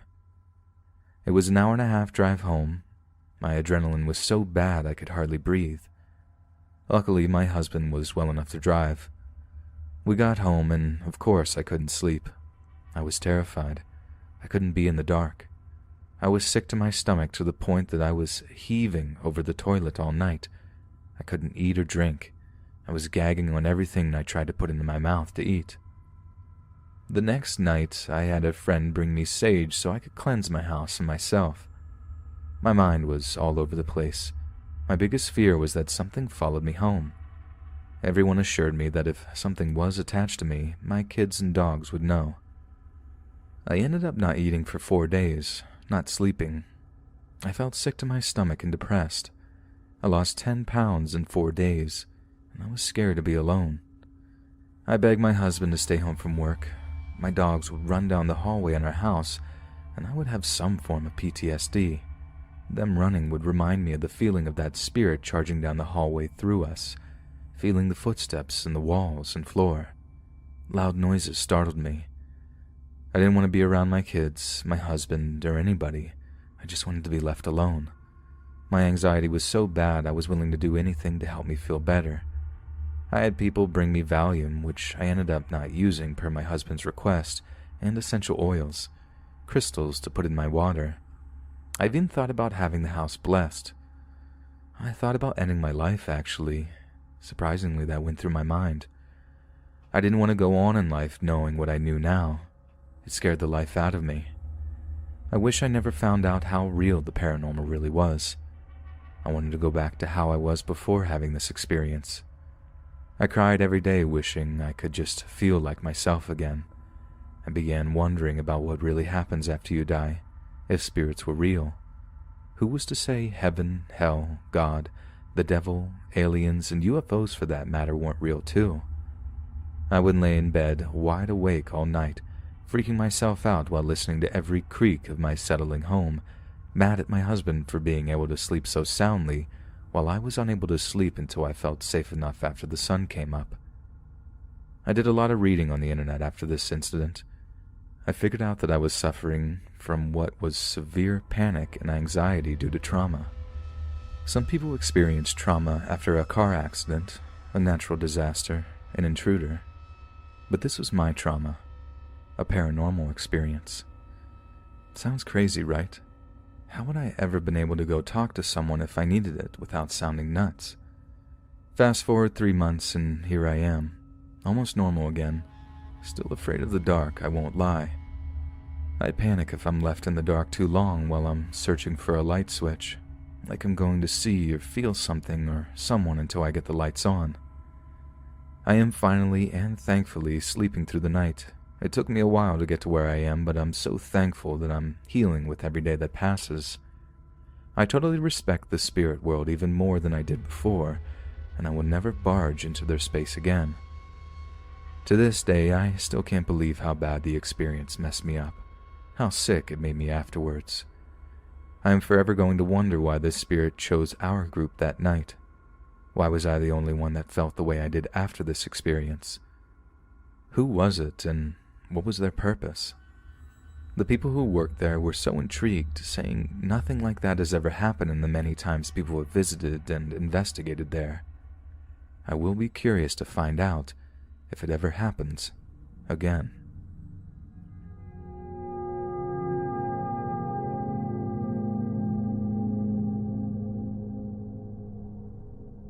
So me, my fiancée, and her children moved into our dream house September of 2018.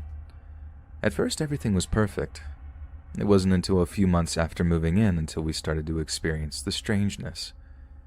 The first situation happened one night when me and my fiancée were sleeping in our bed.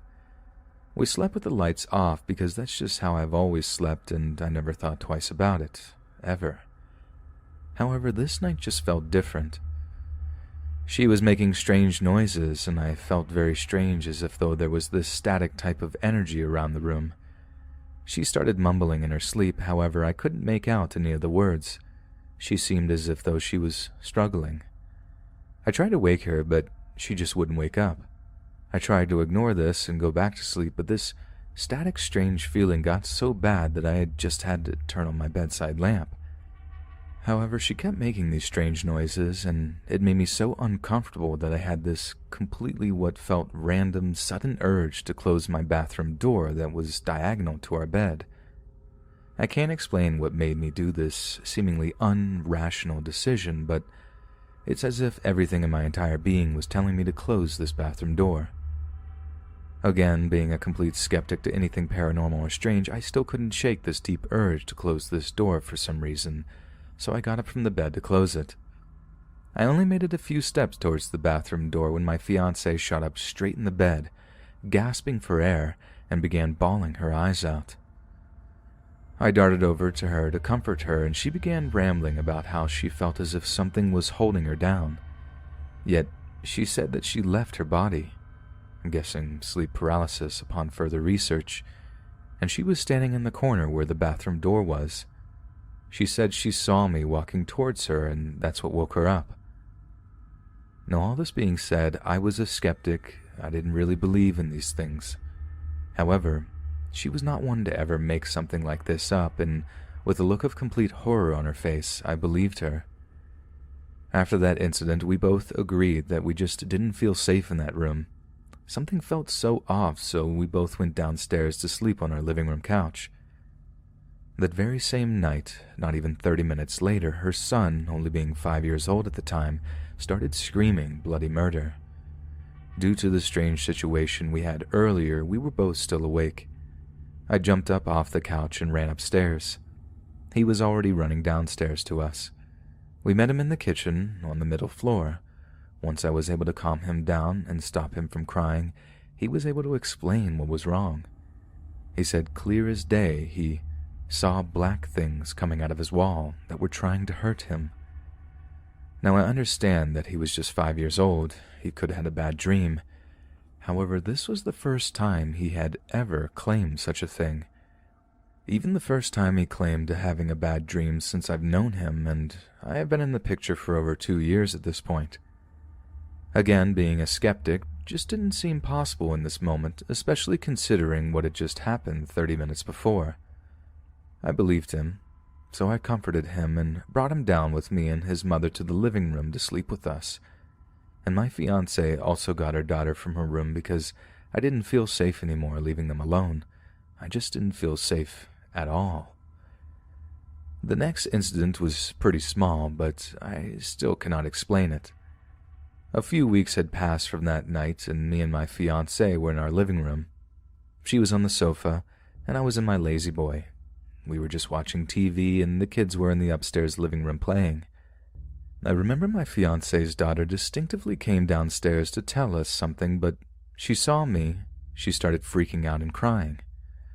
Us being worried, her mother went after her, asking what was wrong. She said the girl next to me was mad at her now. Now, this was very strange because the only ones that were there were me, my fiancé, her son, and daughter. So confused, we asked her what she meant. She directly said, "The girl in the weird white dress doesn't want me here." I remember being so thrown off from this it made me sick, especially after what had already happened. I knew something wasn't right. She said that there was basically a little girl in a white dress next to me where I was sitting, and when she went to talk to me, she said it didn't like her. I still to this day don't even know what to make of this. A few more weeks had passed and things had almost gone back to normal, except not quite. Since that night, there seemed to be a thick tension in the air. Something had shifted. My fiancée seemed tense and easily irritable, which was very against her nature. She would fly off the handle as things just a few weeks prior she wouldn't think twice about. She just didn't seem herself. The next experience that happened follows a few weeks later. It was intense, and before I say the following, I need the reader to understand that this is the truth. This still haunts me to this day. The details are a little blurry, because I honestly tried to push it out of my mind as best as I could, yet it still messes with me to this day. Okay, so it started as a regular evening. I had just gotten home from work, and my fiancé and I were relaxing downstairs in the living room watching television. Everything seemed normal. However, at some point I noticed my fiancé had put on some headphones and was listening to music pretty loudly. Now, at this time, I really didn't think anything of it. However, this was strange because she hadn't really done that before. Especially since we were both watching television together, it kind of just seemed peculiar, but I just brushed it off. However, she just seemed really agitated towards me. I remember thinking if I had done something to upset her, trying to rack my brain as I sat there, but I truly couldn't think of anything. So again, I brushed it off. A few hours go by and she just seems increasingly agitated, to the point where she basically won't look at me. She is sitting in the corner of the couch listening to loud music, ignoring me. It starts to unsettle me, so I begin to ask her what's wrong. She loses it. She starts to throw things at me, screaming at me, and we fight over what, until this day, I cannot for the life of me think of. I don't remember even what the argument was about, like at all. It was such a blur. However, the next thing I remember, she storms upstairs. Me, still upset and confused, I stay downstairs and continue watching TV, letting her go to give her space. Maybe 30 minutes to an hour go by and I go to check on her. I find her upstairs in our bedroom on the floor, in the pitch black, crying on the floor. I go to ask her what's wrong, but she doesn't answer. She continues to cry on the floor for a few more minutes. I continue to try to comfort her, but it's almost as if she doesn't even notice I'm there. She then stands directly up, almost in a trance, and begins shuffling around the house slowly. I follow her, asking what she's doing, but she never gives me a reply. She just continues shuffling slowly around the house with a strange look on her face. She goes from our upstairs bedroom, down the stairs to our kitchen on the middle floor. She then goes to the banisters in the kitchen and drops to her knees and begins banging her head on them. At this point, I know that something extremely strange is going down, but I can't seem to help her or get her out of this trance-like stage. So I just follow her. I put my hands in front of her forehead so that she wasn't completely bashing her forehead on the banisters. I was pleading for her to stop and snap out of it, but she completely ignored me as if though I wasn't there. She then stood back up and began walking upstairs. She goes into our bedroom, walks into our bathroom, walks into our closet, and drops to her knees. At this point, she is sputtering out what seemed to be nonsense that I can't understand. She continues to bang her head on the carpeted closet floor. The whole time I'm trying to talk to her, get to her, but to no avail. Eventually, I'm over it. I'm freaked out beyond belief, and I just want this to be over. So I grab her and try to lift her up. She begins almost hissing at me, trying to bite me. It frightens me, but at this point I know that whatever is happening, I can't just let her do this. So I forcefully herd her downstairs the whole time she's cussing at me, making very strange noises. I get her to the downstairs living room and I put her on the couch. At this point, she starts laughing at me, almost evil-like. However, I know my fiancée, and this wasn't her. The look on her face literally wasn't her own. I could tell something had taken over her or something. So I put her on the couch, asking her what was going on and what was happening. I can remember her laughing, looking me in the face, saying that she's gone. She kept saying it over and over again. She's gone. She's gone. She's gone. At this point, I was terrified. I had seen enough scary movies to know what was happening. I told her that I don't accept that, and I kept trying to get to her. This happened for a few minutes, all the while I had to almost hold her on the couch. The next thing I know, she lunges at me trying to bite me. However, this time is different. When she lunges towards me and grabs onto my shoulder, I feel this huge wave of energy that comes along with it. That's the best I can explain it, as a wave of energy. She makes contact with me. I feel this completely overwhelming wave of emotion and nausea. I immediately run to a trash can just a few feet away and begin dry heaving extremely heavy. No vomit comes out, but I feel so much come spilling out of my mouth, yet I don't physically see anything. Seconds later, I then begin crying uncontrollably, harder than I ever had cried in my entire life, just bawling. I crawl up in a ball. I'm just crying my eyes out. I can feel this extremely strange emotion inside of me that I can't even begin to explain, but I just sit here on the floor and cry. I noticed my fiancée after I began vomiting. She collapsed to the floor. Even though I was crying my eyes out, I can still remember the way she fell. It was like a rag doll being dropped. Her knees just buckled and she fell to the carpet. Seconds later, she was gasping for air and crawled to me to comfort me. She then began saying, "I'm so sorry," over and over again. It only took a minute or two, but I left that house. I had to get out. The emotion that had taken over me was too overwhelming. I felt like I was emotionally drowning. I ran outside and my fiancée followed. As soon as I got outside, I felt this feeling disappear. I felt normal again. Me and my fiancée just sat outside in our driveway until the morning came. Nothing that intense happened again the remainder of our lease there. We moved out September of 2019 as soon as our lease was up. However, since that night, we never really felt safe in that house again. I struggled to sleep under that roof again. If I did, the lights were on and only a few hours a night. As someone who has always been a skeptic of the paranormal, I don't know what to make of this. I'm a science, fact-driven individual. However, no matter how hard I try, I cannot explain what happened. It was paranormal and it was terrifying, and until this day it still haunts me and my family. Nothing has happened to us since we moved out of that house, and I'm hoping it stays that way. I tell my story mostly just to vent because I have never told anyone this. It feels really good to get it off my chest. But also, if anyone has had any similar experiences and they feel they can't share with anyone, I'm willing to listen. You're not alone.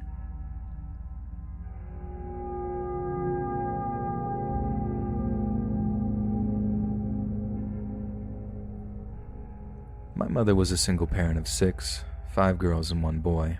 I was the youngest. We all opened up to the paranormal at an early age. This took place in Hollywood, California in the late 60s. She knew her kids were all different. She was very supportive and never wanted to suppress our separate abilities. She would just tell us not to go around telling people because they would think our family was crazy. Looking back at life with my mother, I kind of tend to agree on so many levels. Something she always said stuck with me. People don't like what they can't understand. At the time, we were renting a house on Alexandria, but the owners wanted to move back in, so we had to move. Mom worked day hours, so the only time she could go looking at rentals was at night. All 6 of us would pile into this big yellow wood panel station wagon, and off we would go. The adventure began into the night. Most of the time, a door was unlocked. This was the 60s, all of us armed with flashlights, but we had to be quiet. The scariest times for me was when no doors were opened, so me being the smallest, my brother would help me into a window so I could run to the door and open it for them. Now that I'm writing this, I believe that was breaking and entering. If there was a house that made any one of us uncomfortable, she would scratch it off her list and move on. It was hard to find a house that fit all of us, especially anything my mother could afford.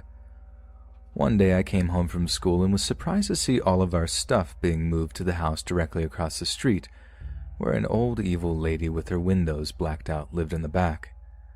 I finally found my mother and asked her what was going on. She told me that she got a really good deal she couldn't pass up. Just stay away from that old lady, she told me. It was an old 2-story house with wood floors, 1 bathroom and 3 bedrooms. It used to be 4, but the 4th bedroom, but a small portion in the back, was divided to accommodate another renter, that old lady. I must add that I was young and very small for my age. There was so much room and so much commotion downstairs, my mother was understandably distracted. I asked her why she didn't let me check the house for anything bad first, and she said, "Look, baby, there wasn't any time. It was a good deal and I had to take it. Why don't you check it out now?" Feeling very important, I went off to investigate. I went into the kitchen, big. I went into the dining room, fancy, and then I started up the stairs. Mom mentioned that there was a bedroom big enough for all my sisters, a place for all my toys in the hall, and a room for my brothers, so I was excited to see this. The staircase was enclosed with a door at the bottom. You went up 4 steps to a landing where it turned and then proceeded up from there. I got up to the top step when they got me. It felt like 3 cold hands quickly one after the other around my throat with such force. I tried to scream, but the grip was getting tighter. I thought my vocal cords were being crushed. They started forcing me backward, and I felt like I was going to fall, but they just held me there for what seemed like forever in my mind, my toes teetering on the edge of the top step. I couldn't move. It felt like surges of electricity throughout my body. Then they started guiding me backwards down the steps, fearing at any moment I was going to be thrown. I saw little spurts of my own breath coming from my nose.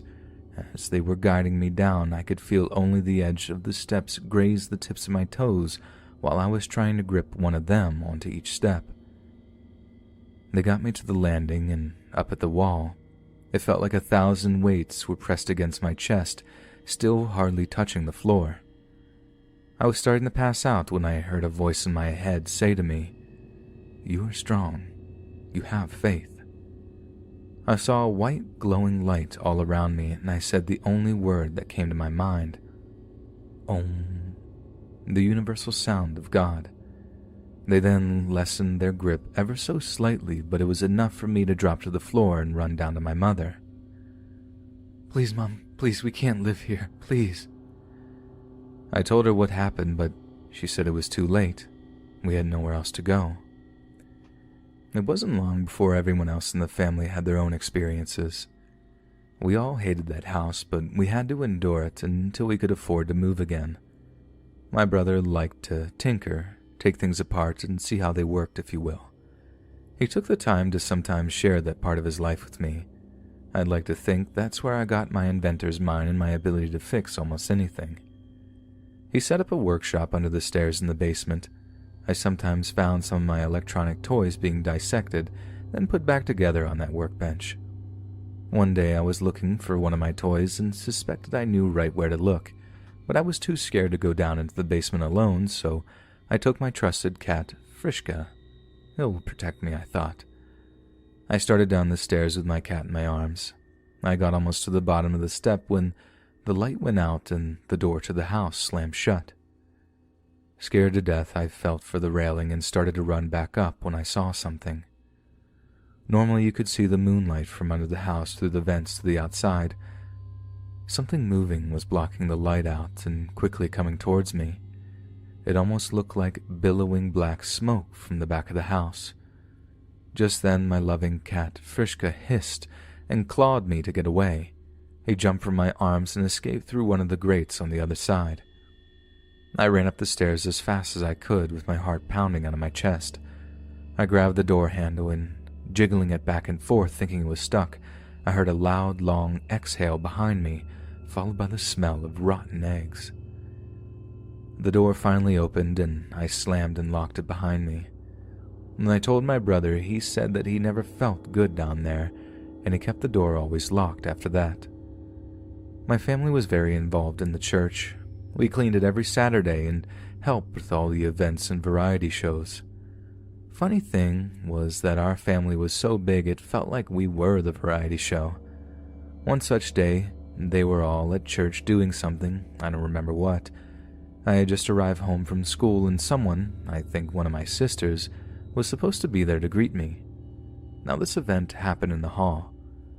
As you walk through the dining room on the left, you walked into the hall, you turn right, and on the left is the boarded up wall to the tenant's dwelling behind us, that evil old lady. Just thinking about her now gives me chills, and straight ahead was the bathroom. If you turn left in the hall, you see my mom's room that she and I shared together. Next to that, the door to the upstairs, and in the middle, the door to under the house. Well, no one was there, and I wasn't going to stay in the house alone, so I walked into the hall and sat on the phone bench. For those of you who don't know what it is, it looks like it's a wooden end table with a padded seat on it so you can talk on a corded phone.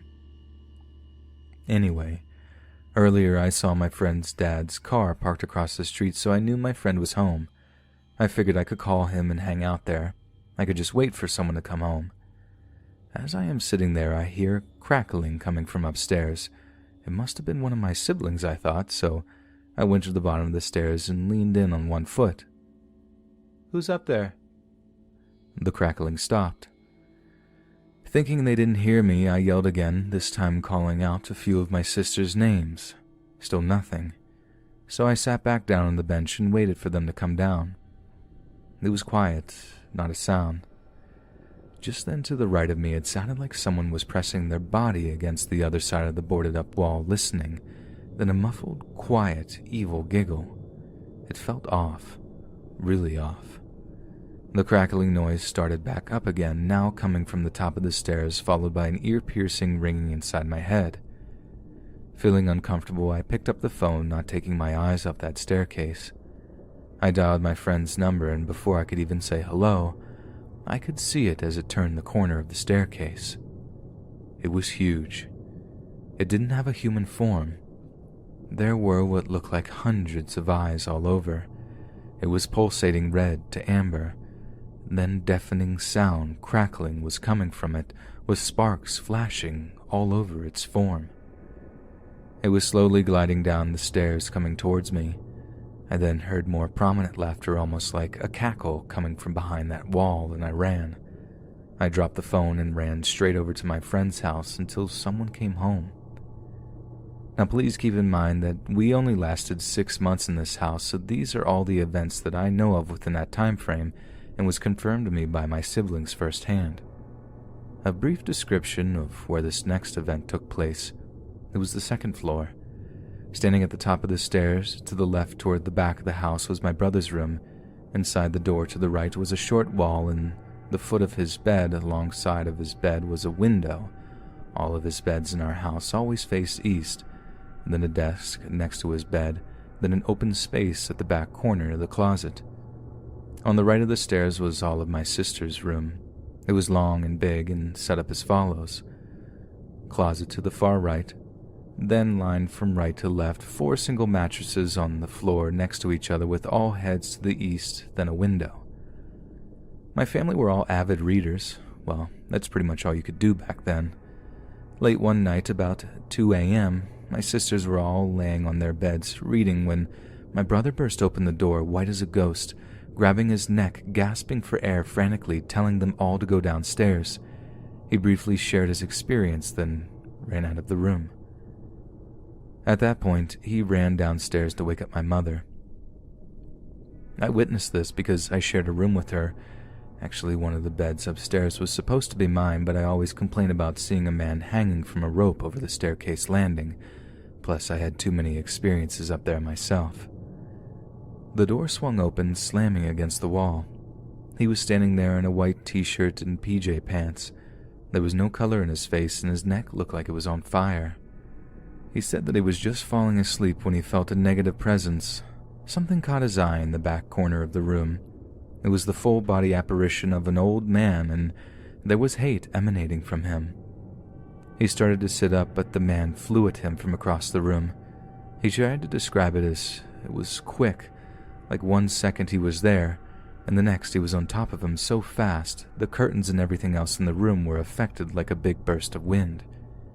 He grabbed his neck with both hands, gripping tight, and was choking the life out of him. He said he was nose to nose with this thing, and to this day can't shake the evil image of his face. My sister and I both remember him saying at that time that the man in a guttural voice said, "I want your body." My mother put a cold rag on his neck and calmed him down. We all remember dark bruises in the shape of 2 hands stayed on his neck and chest for over a week, and he never slept upstairs again. Through the years, he never wanted to talk about this until I told him I was writing our story. Now on that night, all my sisters brought down their bedding except one. She was headstrong and stubborn. She was the cut the nonsense, it's all in your head type of person, until it happened to her. My eldest sister tried warning her that on numerous occasions she saw something dark lurking in the closet, and that one night she woke up to something pressing in on her while she was sleeping. But that didn't deter her. We were all dramatic and crazy. She was happy. She got that big room all to herself. Well, one day she was upstairs taking a nap. She never slept without the fan on. The fan was located all the way across the room in front of that closet. The fan was round in the shape of a fat can.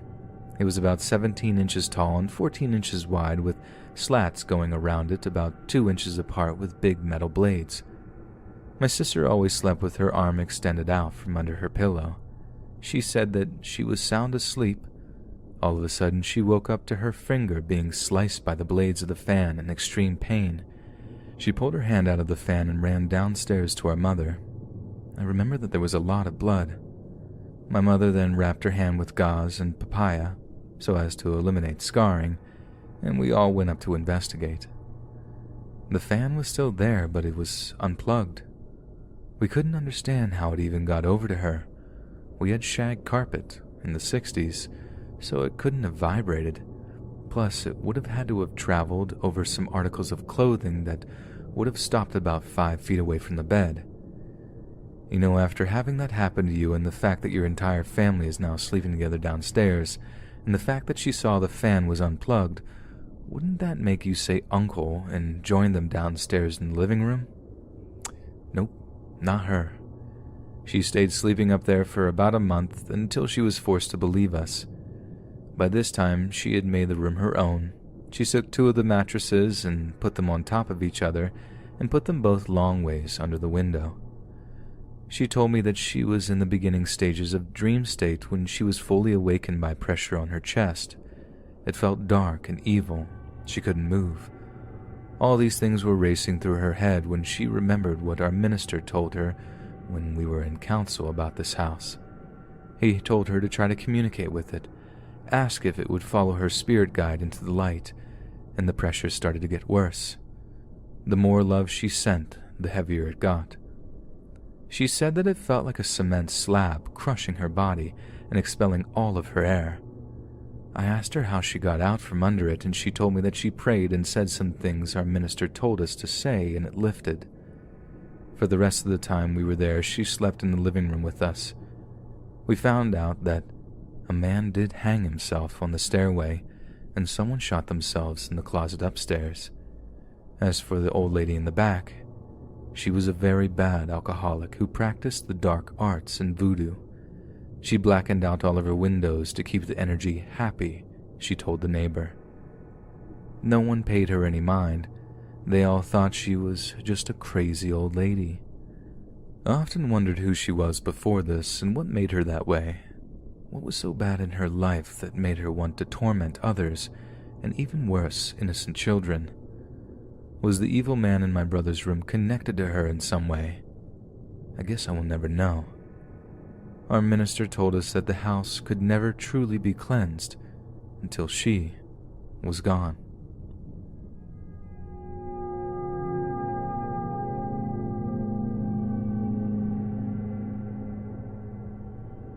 Ever since my young childhood, it has been the family knowledge, joke, inside secret, whatever, that there is the ghost of a witch living in my maternal grandmother's upstairs level.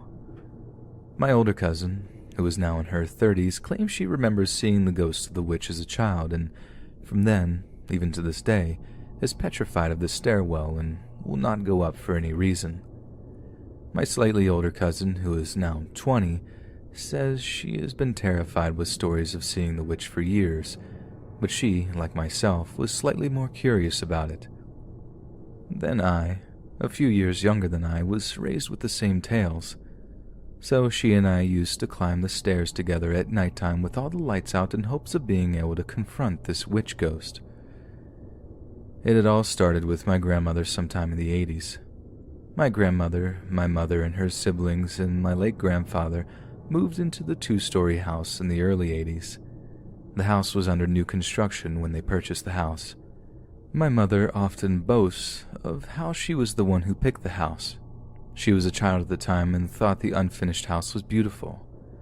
My grandmother and grandfather considered her opinion and gave it a look and ended up purchasing it. My grandmother has always been a person who believes in the paranormal.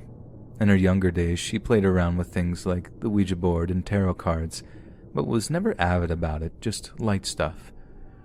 Her interest in such things, though, spawned from learning about the heritage of the females in our family.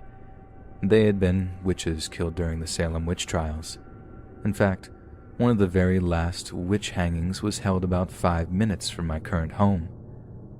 My grandmother's mother was always accused by the whole family of being a witch. This accusation may have had something to do with the fact that she was heavily abusive to my grandmother when she was young, fed her rat poison, beat the life out of her on her wedding night, constantly emotionally abused her, etc. It has always been believed that her house was cursed. I only met this wicked woman about 3 times, and there was always something off about her. She could convince you that she was the sweetest old woman in the world and hide perfectly how abusive she was to her daughter and her husband. Naturally, when my grandmother found that we are descendants from witches, she considered the possibility of her mother being one more seriously. My grandmother moved her Ouija board and her tarot cards and her books about ghosts into this new house in the 80s, and only after a year or so did strange things begin to happen. My mother and my grandmother both remember the first occasion of something strange. My grandmother was carrying a laundry basket up the stairs, and suddenly she could no longer continue up. She said it felt as if someone was standing in front of her, forceful as a wall and not allowing her to continue. She physically could not continue up the stairs.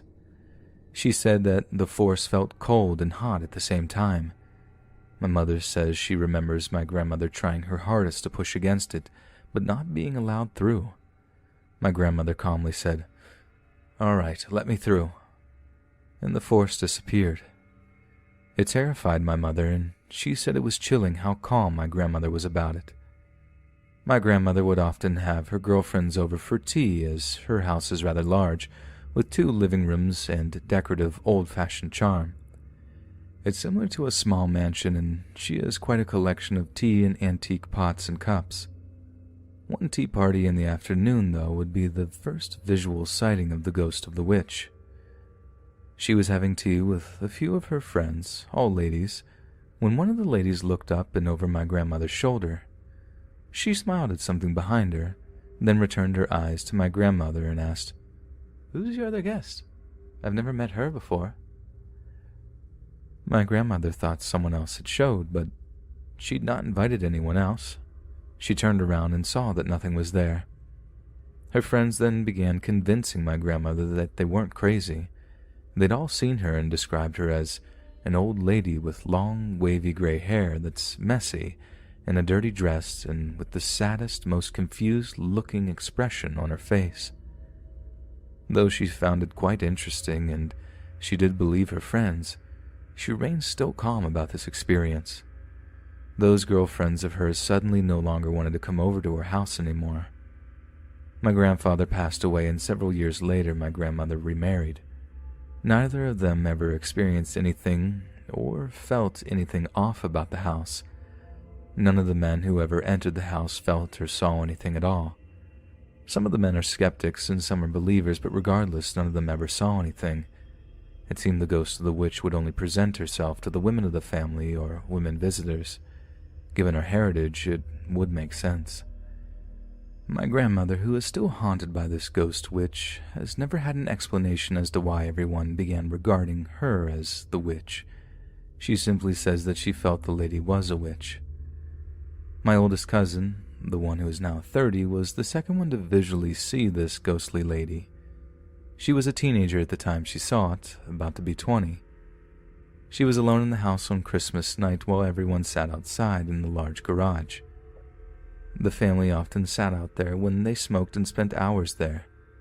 My cousin claimed that she was going up the stairs to use the bathroom, too embarrassed to use the one on the first floor. She didn't feel like turning the light on, so she just carefully walked up, guided by the light of the downstairs Christmas tree.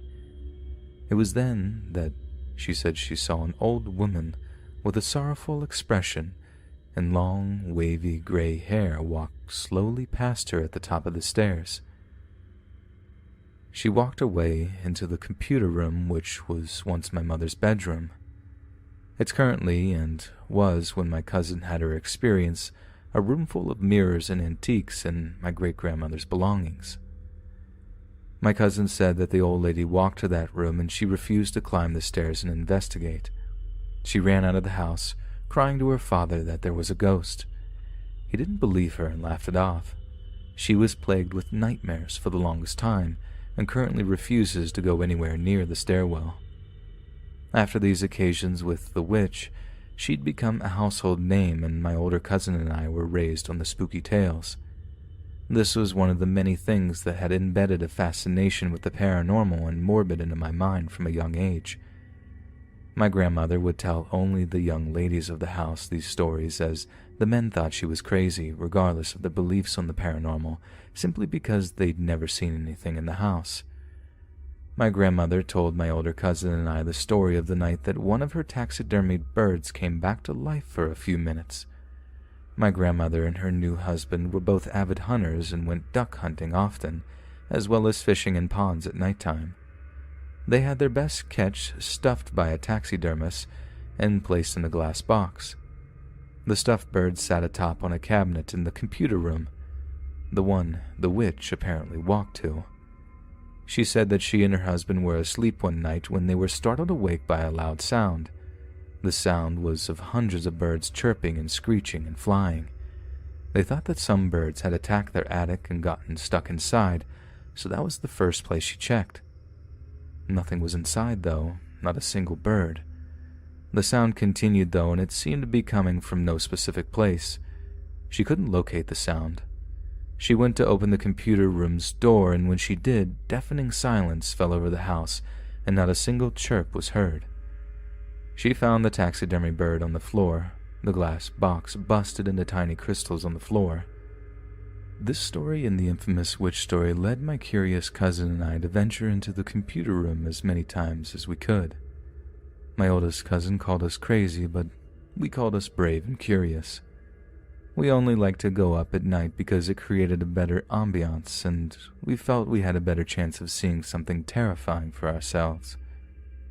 We played with antique mirrors, dug through old wooden trunks in search of my grandmother's Ouija board, and did ghost chants and witch spells that we found online.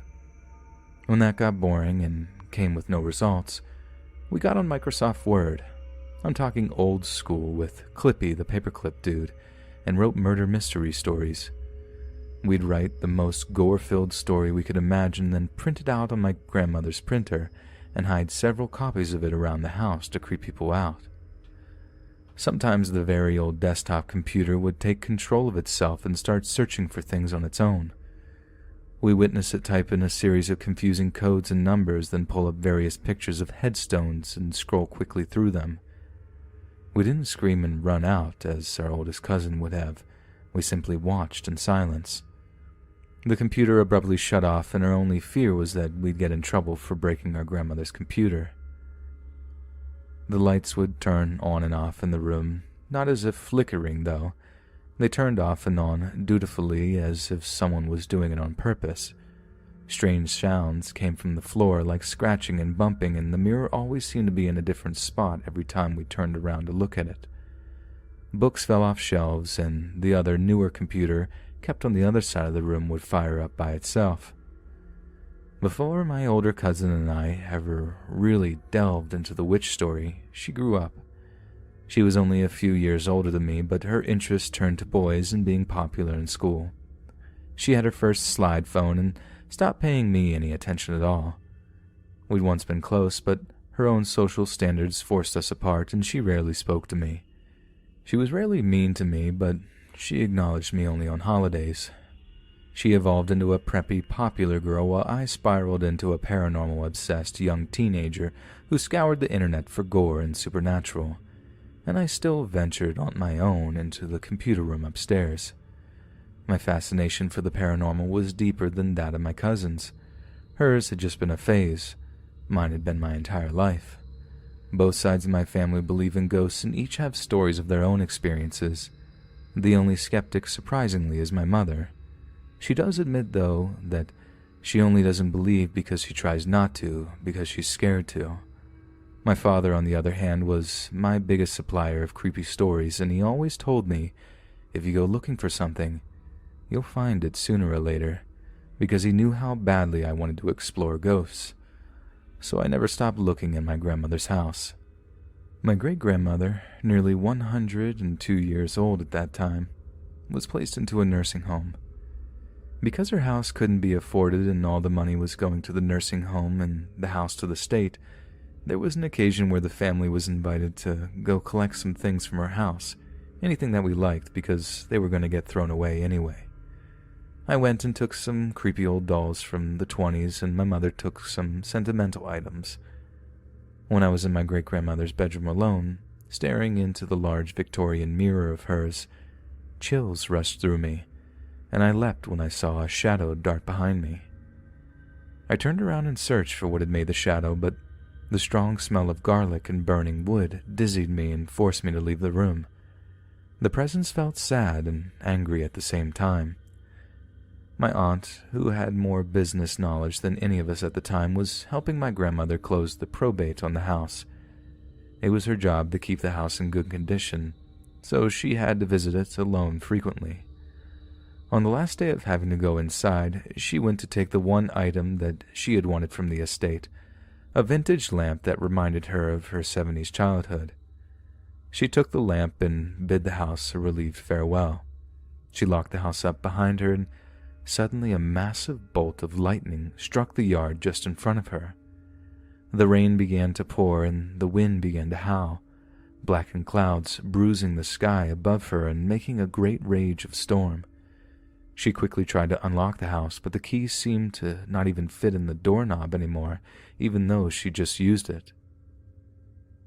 The door opened on its own after she pulled the key away from it. She ran inside to shelter from the rain and sat the lamp down. She claims she saw something run through the kitchen from the corner of her eye and, with the witch rumors about her wicked grandmother, decided to leave the lamp. She closed the door behind her, leaving the lamp. When she stepped out onto the front porch, the rain had stopped and there wasn't even a breeze. The sky cleared and there wasn't a cloud in the sky. She still claims to this day that her grandmother's house was cursed. A few years later, my great-grandmother died. I attended the funeral and my family makes jokes the whole time. My grandmother was hardly sad that this day had come, as she had had to take care of the wicked woman who abused her. She took care of her every need every day from her 70th birthday until her death at 102. She was relieved, and when the funeral home workers apologized and gave condolences, we all looked at one another.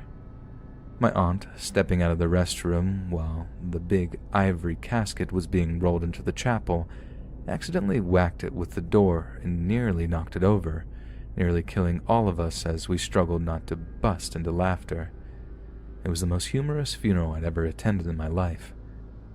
After her death, my grandmother was plagued with nightmares of her mother coming back to haunt her, or being trapped with her in the afterlife.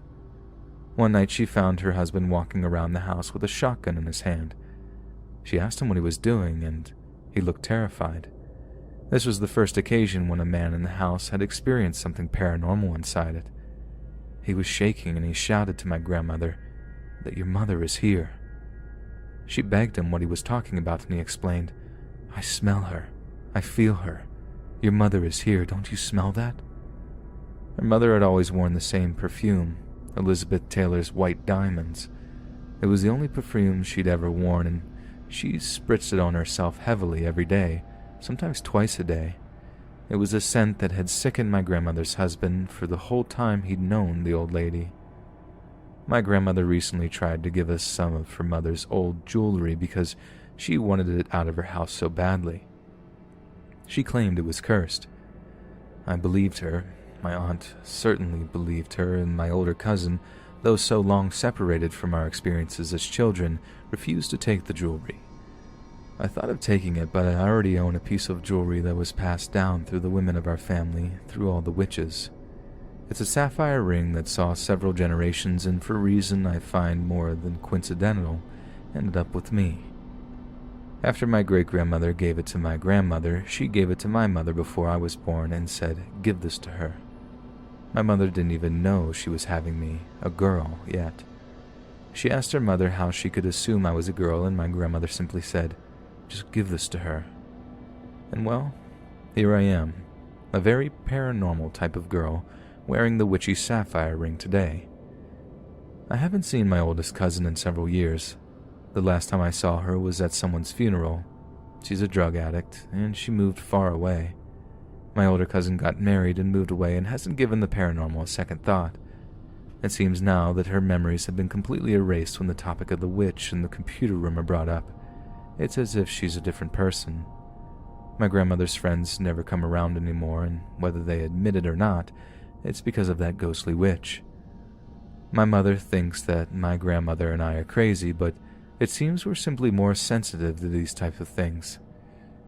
Recently, my grandmother said that she was in a store when a short, polite old woman approached her. She was in an all-white robe and she was shockingly pale, and she was friendly and exuded calm and happiness. She asked my grandmother to direct her to the exit as she couldn't find it. When she was about to tell her where the exit was, the glowing white woman disappeared into thin air. Nobody believes her but me. I have my own Ouija board, tarot cards, crystals, mirrors, antique objects, antique dolls, dowsing rods, EMF meters, and EVP readers. For about 3 years, I obsessively tried to contact one particular ghost, and it wouldn't surprise me if I opened the doors to something else in the meantime, especially when considering the lengths I've gone to. I still try to contact this particular ghost, and for now he only reaches out to me in my dreams, but if you go looking long enough, you're bound to find.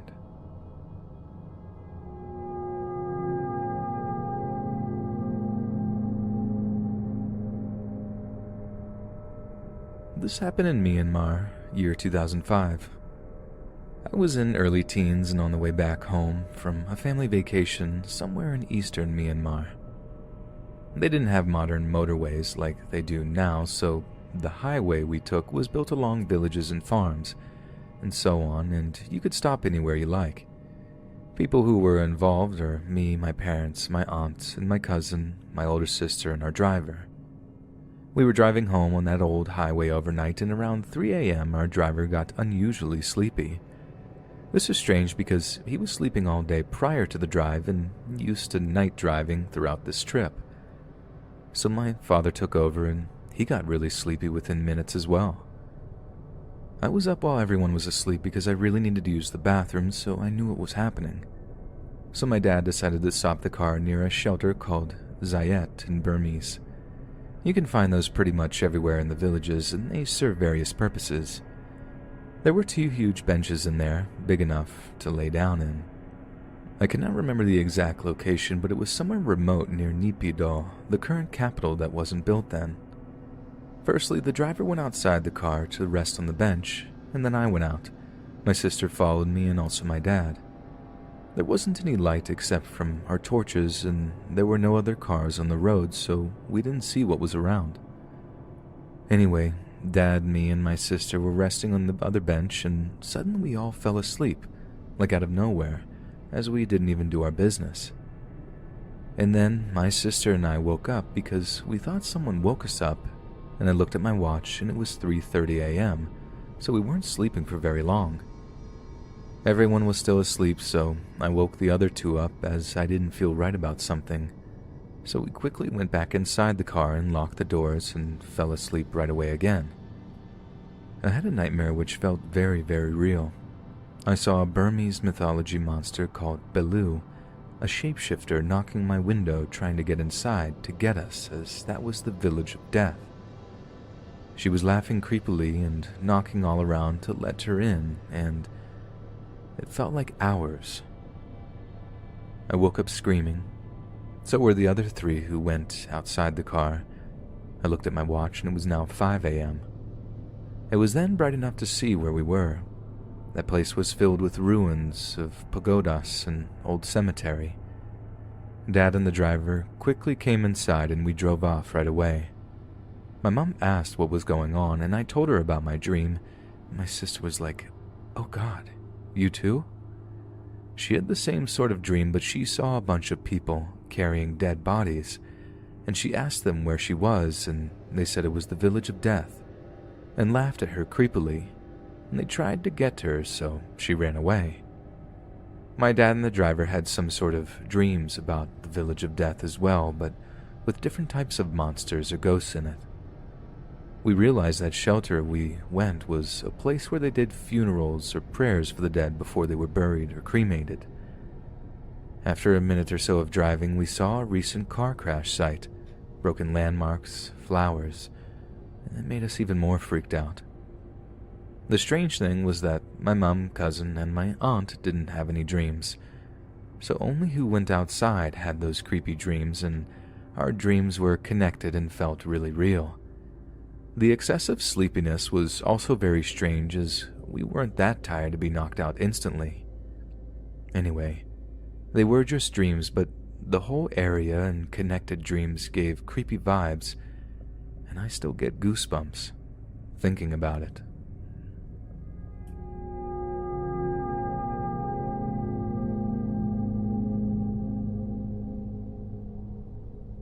So it was around December 2013, and I was at university studying psychology. I was having a rough patch at the time with my OCD, but certainly no hallucinations or any psychotic symptoms. One of my best friends was studying the same course with me, and she would drive both of us to and from university, about an hour's commute. Like I said, it was around December 2013, and I decided to go to the toilet before heading home. We came from a lecture, and the building was closing. Every other building was closed except for the main reception area, so I decided to use the toilet in there. It was around 6 to 6:30, and the receptionist had already left. A janitor would come and lock the building at around 6:30 onward. So I head into the reception area and turn to the right to the toilets. There's a heavy fire door, and you walk down a long hallway, and at the end is a classroom that was empty and locked. On the right are offices, also no lights on and locked, I assume. I have a genetic condition that affects my bones, so I've always used the disabled toilet, and I get quite anxious when I have to use the regular toilets. I don't know why. So I try to open the disabled toilets, and it's locked.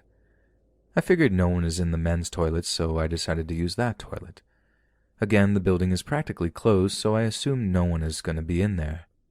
I open the door, and a silver-haired man with a suit on stands there looking at himself in the mirror. I didn't feel frightened, but as I went to take a step in, he looked at me and smiled, and for some reason, I backed out and went to close the door. He shouted no and headed towards the door. I shut it fully and went to head back out the fire doors, but then realized the disabled toilet was open and nobody had came out. The toilets are all within a few feet of each other, and there's no way someone could have left that quick. I decided to go back into the men's toilet as I felt silly for backing out scared, and when I opened the door, the man's no longer there. I walk in the toilet and look around and even look in the cubicles, and there was no one there. I don't think I even peed. I went out through the fire doors and my friends were there sitting on some chairs. She'd been there the whole time, and I asked her if she saw anyone come out, toilets, or anyone leave the building. She says no, and I don't want to appear crazy, so I don't ask any follow-up questions. It would be impossible for someone to leave any other way. There is one entrance to the building, and my friend was sitting near the entrance. Anyways, it's 3 a.m. I've grown bored of myself wittering on, so I'm just going to head to bed and ask if any of you guys have any ideas of what could have happened.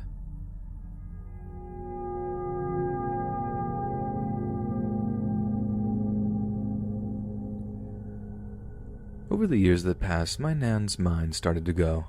She started seeing things more and more. My family were all saying she's getting dementia, which I believe too. One night we got a phone call that she was found by the police walking the streets holding a clock. It was the start of her getting actual dementia. She got worse and worse as the months passed and had to be put in a nursing home, which meant we had to get all of her possessions from her house and take them to her new residence. I hated it. I never liked that house. It always seemed like someone was watching you. While we were getting all of her stuff, which took 4 days, weird things started happening. Like boxes that were stacked maybe 3 cardboard boxes on top of each other, the size you would get if you got a PC. The top one would fall. But it wouldn't land next to where it should have. It was maybe 2 to 3 feet away from the other boxes. This didn't happen just the once. It happened 6 times. Each time the box would land facing up, my dad, who doesn't believe in anything paranormal, just brushed it off as the boxes being uneven with the stuff inside. Yeah, okay, I'll go with that. On the 3rd day of moving her stuff, we had to carry the sofa and armchair out. So me and my dad were lifting it, and my uncle was in another room wrapping ornaments and newspaper. As we were getting ready to lift it, my dad's face turned white, and he nodded in the direction of the armchair. There was an imprint in it that looked like someone was sitting on it and leaning on the arm part. The leather was moving. Not a lot, only slightly. But that was enough for my dad to walk out of the house. He said he needed fresh air. We went outside and we were talking about it.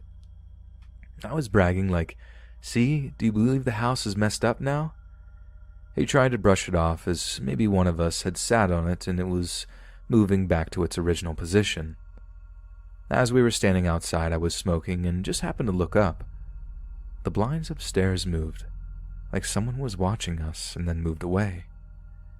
My dad didn't see it and again tried to say there was a rational explanation. The 4th day was the last day I ever spent in that house, and it was the worst time of my life. We were in my nan's bedroom and had to move her bed and wardrobe out. My dad and uncle grabbed the wardrobe and moved it out and into the van. Then came the words I'll never forget. "Hey, you stay here while we take this. Put all the clothes in bin bags, please." Oh no. I walked up those stairs like I was walking to the electric chair. I walked in my nan's room and closed the door. I had already seen shadows and other things walk past doorways over the years I'd been there and didn't want to see another one. I was in her room packing her stuff away and think of how she won't ever remember who I am or that she's my nan. I packed 3 bags to the point they were almost bursting and sat on the bed. Then I heard noises like someone was in the attic moving. My stomach felt like it was turning and my heart was beating so fast. Then I heard what sounded like talking from the next room. It wasn't loud. It was like whispering, but sounded almost normal. I can't really explain it. It was just one voice talking, but sounded like it was having a conversation. It was a male voice. I listened to that voice for about 20 to 30 seconds, and then it stopped. I couldn't make out anything it had said except, "There's no point, and just leave her over there." A few weeks passed, and I had visited my nan in the nursing home. She didn't remember who I was, but I'd still say, "Hello, Nan, you okay today?" Her response was always the same. "Yeah, I'm okay, mate." Except this day, I said, "Good morning, Nan." And she said, "Anthony, where have you been? It's late." I felt so happy knowing she remembered my name for that one day. As time has gone on, she's gotten a bit worse. She tells me things about that house and other things, but I don't know if it's just because of the dementia or if it's true. A few of the members here wanted to know if I had any more stories about that house. I said I would compile a list of the things that happened to me and other people, so here are all the incidents that I can remember. When I was around 10 to 12 years old, I used to stay in my nan's each night until my dad finished work and could pick me up. I used to hate it. Once it got dark, that house felt weird. There was a room underneath the stairs. It was just a door with a space for all your junk like vacuums, brushes, mops, that sort of stuff. One time I stayed, my nan was sick, so she got off to bed earlier than usual because her medication made her sleepy. This one week I stayed there. I was sitting downstairs watching TV, and all of a sudden, this weird sensation hit me like someone was watching me. Nobody else was in the house apart from us two. Then I heard the door to the room under the stairs pop open. It opened to about 3 inches and stopped. My face became hotter than the sun, and I tried to pretend I was still concentrating on the TV, but my ears would not stop listening for something else. After I had calmed down and stopped panicking, about 4 minutes later I stood up and slowly turned around. It was the only door that was open. I went to close the door, and as soon as my hand touched the handle, something inside the room fell, like a mop had been knocked over into another object. I ran up the stairs, screaming for my nan. I was such a brave child. My nan convinced me it was a faulty lock on the door, and it was just by chance it happened to fall when I touched the door handle. My cousin lived at my nan's. She adopted her when she was a baby since my aunt didn't want her. Not just trying to throw personal stuff out there, but it's the easiest way to say it. She would occasionally go and see her real mother from time to time. When she was there and I was staying, I was so relieved since not a lot seemed to happen. We used to stay up all night in her bedroom, playing on her Super Nintendo, playing Mario Kart, and just eat junk food and have a good time. Every so often, we'd hear something in the attic. I never really paid it any attention since the sound didn't register with me at that moment. It got really late and we ended up going to bed. Then when it was quiet, I heard the sounds again. It was bin bags being dragged across the attic. The attic was full of Christmas decorations and bin bags and boxes. It wasn't the wind making them rustle. It was a heavy bin bag being pulled along the floor of the attic. Now around age 15, I was still staying in my nan's, but only on a weekend. My cousin still lived there. She was 19 at this point. We still used to hang around sometimes since we were like brother and sister. By this point, I stupidly took up smoking and confided in my cousin that I smoked. She said she would keep it a secret since I knew stuff about her too. She smoked too, so every hour or so we would go and have a smoke by the back door. This is a short one. When me and my friend went to the cinema, we ran out of money, so we walked to my nan's house to phone a taxi and pay once I got to my house. While we were in there, we were talking to my nan and our taxi arrived. So we walked out the front door, and I was in front and heard my friend shout, "Ugh, what the?" I asked him what he was moaning about, and he said he went to put his hood up and felt a hand sort of block it, pull his hood back down.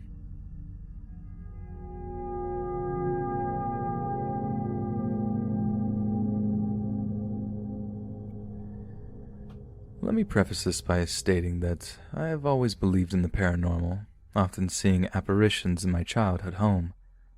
When I was 2 years old, my family got a cat, and he quickly became my cat, as he was 2 as well as I had the energy to keep up with him. While I was young, he would often wander the house at night, checking the whole family to make sure everything was in order. If I was sick, he would stay with me all the time, leaving only to take care of business before returning to my side. In fact, one time, he very well may have saved my life by doing this. I had been sick with a stomach bug, and he had been asleep when I apparently vomited while laying on my back, and I began choking. He went to my parents' room and pestered my mom till she woke up, and as I was still only about 3 years old, My bedroom was right next to my parents', and she heard something was wrong. She went and got me figured out, and everything was fine. Now, as I said, I was young, so that's what I've been told and can't completely testify to the validity of that, but I feel it may be true, as he was always a nurturing cat. Throughout the years, he would sometimes be laying down on my bed with me or on the back of the couch behind my head, and would suddenly arch his back in a way that cats do around threats. Every time this happened, there would be nothing around that I could see, and at the time didn't think much of it. Sadly, he passed when we were 16, and I was heartbroken, as he had been in my life for as long as I could remember up to that point. We buried him in a lovely spot between 2 trees in my grandmother's backyard, and I believe that was that. Yet throughout the rest of high school, me, my mom, and even my stepdad would often sometimes hear yowling hello in the same way he did when he was alive. If you haven't heard a cat make this noise, it can probably be easily found on YouTube. In late 2015, early 2016, when I was 18, I had moved into a duplex with a friend of mine. At this point, nothing paranormal had happened in my life for several months, including the sounds of my cat. This is until one night, as I lay in bed, trying and failing as I so often do to go to sleep, I felt like there was a presence in my room with me. I opened my eyes, and since I was laying on my back, I had a pretty clear view of the room. One of my neighbors across the street had a security lamp that stayed on all night, and the light would hit my window and give a small amount of illumination to my room. This is important because, to the right of my bed, right in front of the window, was a tall, shadow figure of a man. Immediately, an intense and powerful feeling of dread came over me. Now, before continuing, I want to discount ideas of sleep paralysis. I know this wasn't sleep paralysis because I moved just moments before opening my eyes. As I said, I was struggling to get to sleep. Another thing is that I didn't feel the weight that is accompanied by being paralyzed. I was simply paralyzed by fear. I truly thought this thing was there to kill me. As the figure began to slowly move closer to my bed, it lifted up one arm as if it was going to touch me. Then suddenly it stopped and the sense of dread washed away from me, replaced with a feeling of comfort. I watched as its gaze shifted from my face towards my chest, then followed with my eyes. There, standing just over my chest, was a large figure of a cat, with its back arched. Instantly, I knew it was my cat. It simply felt like him. Looking back toward the shadow man, there was a wave of negative energy. Then he simply disappeared. The last thing I remember from that night was seeing the figure of my cat laying down beside me, as he had so many times during my childhood, before I finally was able to fall asleep. I think about that night every so often, and it always makes me happy knowing that he is still out there, watching out for his family. Hey friends, thanks for listening. Be sure to subscribe and click that notification bell to be alerted of all future narrations. If you got a story, be sure to submit them to my subreddit, r/letsreadofficial, and give and receive feedback from my community, and maybe even hear your story featured on the next video. And join my Discord to interact with me and other listeners directly. And if you want to support me even more, grab early access to all future narrations for just $1 a month on Patreon, and maybe even pick up some Let's Read merch on Spreadshirt. And check out the Let's Read podcast, where you can hear all these stories in long compilation form and save huge on data, located anywhere you listen to podcasts. Links in the bio. Thanks so much, friends. In Hindi, pinatay ni Epstein ang sarili niya.